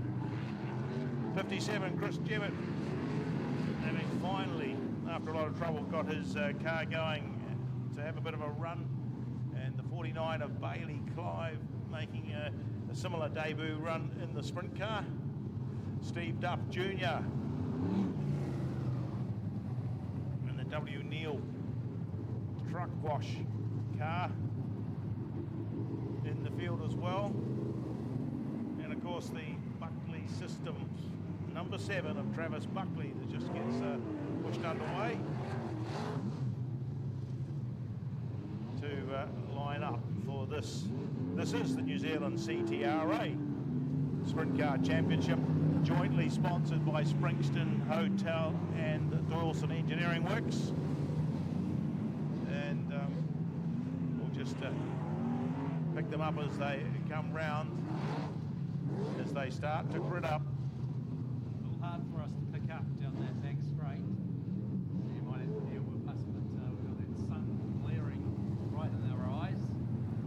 it's Travis Buckley. Well, looks of things, 7 on grid 1. Outside him is the 16 of Matthew Anderson.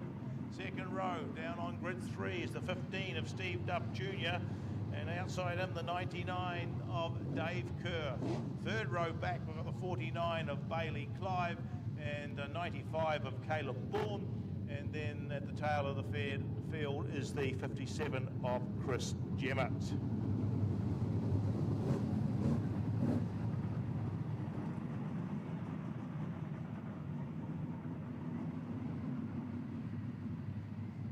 It's the calm before the storm as they go down the back straight. Traffic off stream out there at the moment. Yeah, coming into our Southbridge turn. Start to build the pace up as Buckley gets away on the inside. He's certainly gone to the front of the field. Although Anderson puts a big boost round from the top side and he moves into the lead. Buckley back in that second spot, having a fight with Steve Duff Jr. And there's not much in that one as Duff gets the wheels up. He's gone back to he's gone to second place, and Buckley, well, he's gone back to fourth now as Davey Kerr starts to stick to the high line, and he's got that third position. Caleb Bourne in the 95 slots into that fifth spot from Chris Jemmett and Bailey Clive. So we'll swing back to the front of the field, and we'll see Anderson's, well, he's stolen a march on him, he's got away. Here's Dave Kerr trying to battle the forward on the inside of Steve Duff Jr., and he may have that second spot as they come out there. Oh, he crossed it up too much, and Steve Duff got back at him, but he sort of had to back out on it as they come down this front straight. So it is still Anderson from Kerr, from Duff, from Buckley, and then Bourne. We go back to Chris Jemmett and Bailey Clive. They're really trying to work the track where they can get the smoothest run and a bit more drive. Buckley's gone around. And that will bring out a yellow by the looks of things. You saw that, Lawrence? What happened there? Yeah, it looked like he did it all by himself. So that'll add a bit of spice to it because he will get a restart, and it will be from the rear. Oh, we've got a bit of fuming or something coming off the 99 car as it comes round. Let's hope that's just a bit of overfill of oil or something that was come to grief when it went upside down earlier on. Well, Dave Kerr's looked very racy here this afternoon at Ellesemere Speedway with the inside pass through turns 1 and 2. That's very uncharacteristic of Dave. He's used to go around the outside. So Travis Buckley just getting that restart.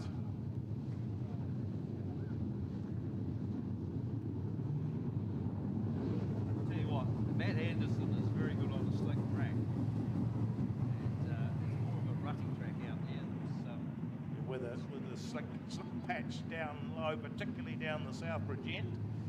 It was very successful racing Wingless sprints, I think, for a couple of seasons. He was the man to beat in the South Island as far as Wingless sprints were concerned. Right, lining up for the restart, and off they go. And as Matthew Anderson gets himself in front, Dave Kerr's made a big lunge down on the inside and closed up a little bit on him. But Anderson gets sorted out and manages to pull back in front of him. Third place is Steve Duff Jr. with Caleb Bourne in that fourth position. Here's Travis Buckley trying to fight his way through from the back of the field. He gets past Bailey Clive and Chris Jemmett. We'll swing back and watch these front runners. Matthew Anderson's not actually putting a foot wrong, really. It's going to be a very hard race for anyone to pull him in. Well, it looks like Caleb Bourne may have hit the wall there. Oh, Anderson's hit the wall. And Dave Kerr goes through. So he just got it all wrong coming out of that turn. And Matthew Anderson, while leading the race, just clipped that wall and has tipped himself over. Well, I might have put the commentator's curse on him there because I was talking about hitting the wall.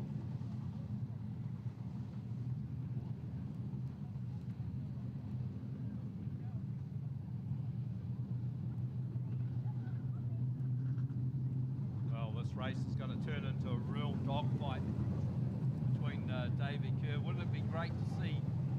Davey Kerr win this one. How many Dave Kerr fans have we got out there?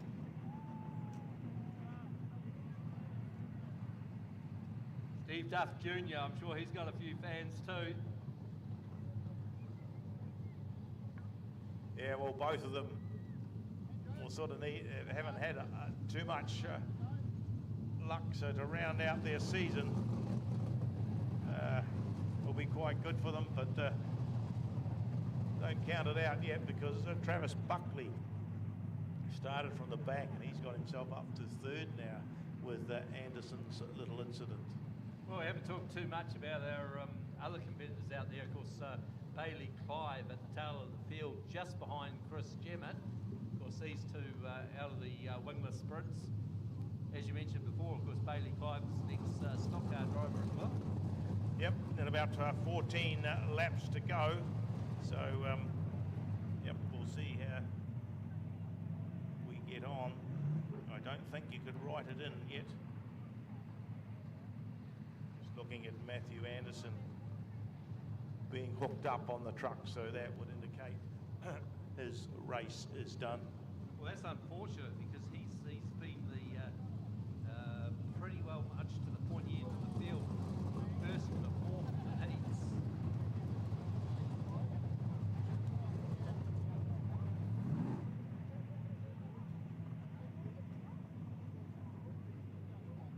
Really showing of course, Dunedin sort of lacking that open field racing classes down there, but showing that some top drivers do come out of that area down in Dunedin.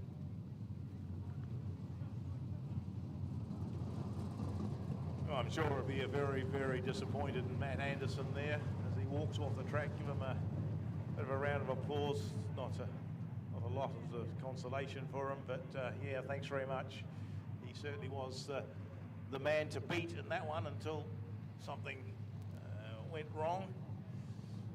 And you could say it really has turned out to be a bit of a challenging track for some of our races today. But as they say, it's the same for everyone, and you've got to drive to the conditions that are present. So 99, Kennett's Farm Machinery, Springston Hotel, the Tin Shop car will lead the restart from 15. Steve Duff Jr. There's Parkhouse Road Car Wash sponsored machine. Travis Buckley in the 7, holding that third position.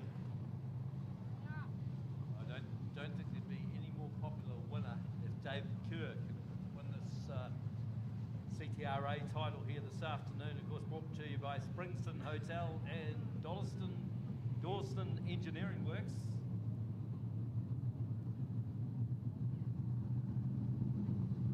And isn't it appropriate that he's sponsored by the Springston Hotel as well? Yeah, it's just one of Dave Kerr's long-term sponsors. Got the old wing on. So as they come round, the time's clicking on. That's what you say, 14 laps to go has been the call. So yeah, still quite a bit of racing for these 5 cars to do. There we go, they've got them underway. And Dave Kerr just sets his sight on getting to the head of the field. And now, all the work to do to retain it. Big battle going on there for that second position with Steve Duff holding it, but Travis Buckley changes his line. He's tightened up the turn to try and close the gap. Both of them come down low this time. So Kerr, Duff, Buckley, and then Chris Gemmett and Bailey Clive round out the field. But Kerr's just stretching the legs of the rest of them. He's putting a good distance in between him and the rest of them. I just hope he's counting the laps down in the cockpit, Lawrence. I know Dave Kerr can put in some giant-killing performances. Remember the racing at Michael Pickens and the race course hotel in Poland.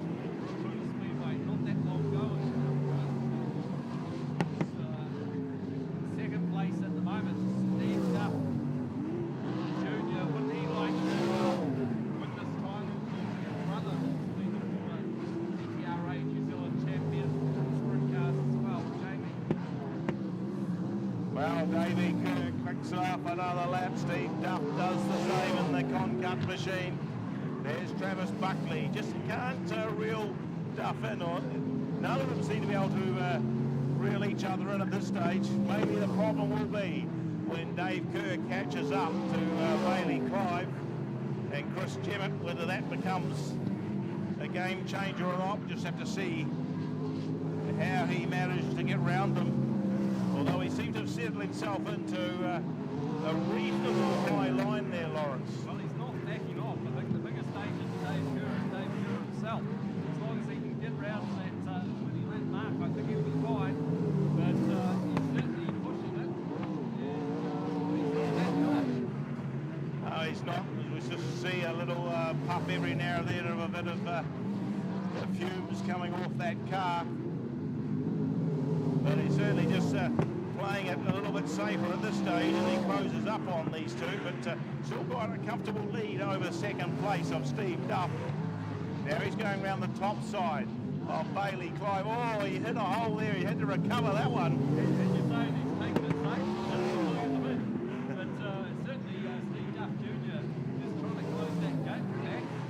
Well, he split them. He's got a car between him and Steve Duff Jr. now. Now he's just got to try and negotiate round Chris Jemmett to get into that clean air. And that's maybe easier said than done. Anyway, there's not many left now because the white flag is coming out for Kerr. Still hasn't managed to get past Jemmett. He goes round the top side down that Equus back straight for the last time. He swings in to the Southbridge pit turn. Here he comes. The checkered flag will be out. And put your hands together. Ellesemere, because one of your local drivers has just won the CTRA New Zealand sprint car title, Davey Kerr. He's doing a bit of vaping too in celebration. And second place is Steve Duff Jr. Back in third we had Travis Buckley. Fourth place went to, looks like, Chris Jemmett, just ahead of Bailey Clive.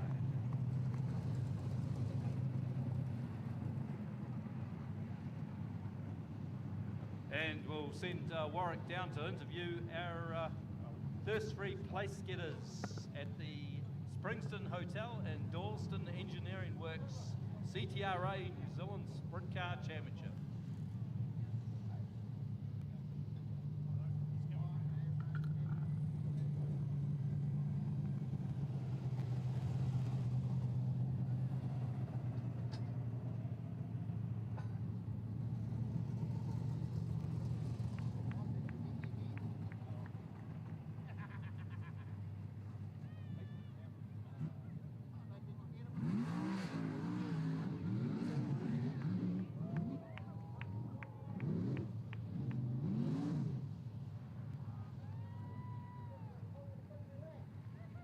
Well, give it up for Davey Kerr.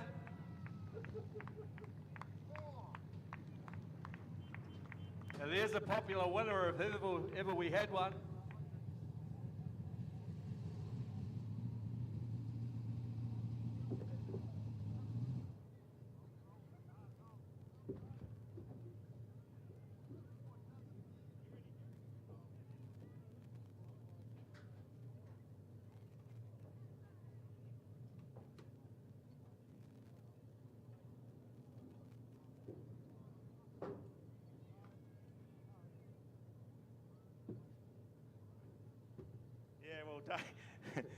Dave's just getting out of the car. He wants to know whether there was a beer at Chili Bin.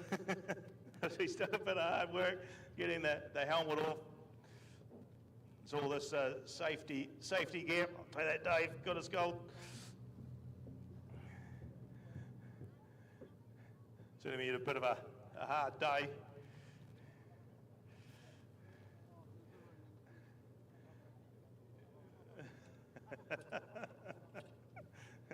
Yep, they're there. They'll have the sun behind them, behind you, in front of them. But there you go.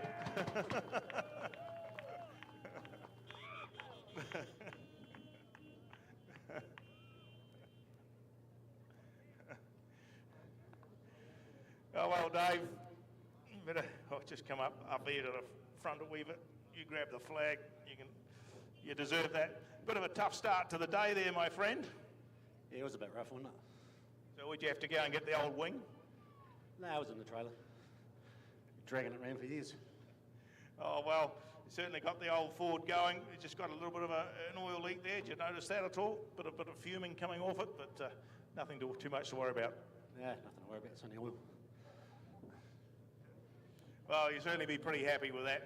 Your home track, as I said, you had a tough start to that first heat. Unfortunate for you and Sean. They managed to get back out. So, yep, big thanks to your sponsors. Yep, thanks to all my sponsors. Sprinkson Hotel, Sound Renewable Supplies, Require Island, Miller's Tractor Spares, Academy Waterproofing. There's probably others in there. The Tin Shop. I need some sign writing done this week, by the way. And thanks to all my crew. They worked away nicely, getting all the repairs done. No panicking, no swearing for a change, so it was good. Okay, thanks, Dave. Why don't you catch your breath back, get back there, and all the official presentations will be in the club rooms afterwards. Thanks very much for attending Ellesemere today. Apologies for a little bit of a drawn-out meeting and a few issues we've had. That includes us with the speaker system as well. But well done. Keep an eye on the Facebook page, and we hope to see some of you here for our last meeting of the season.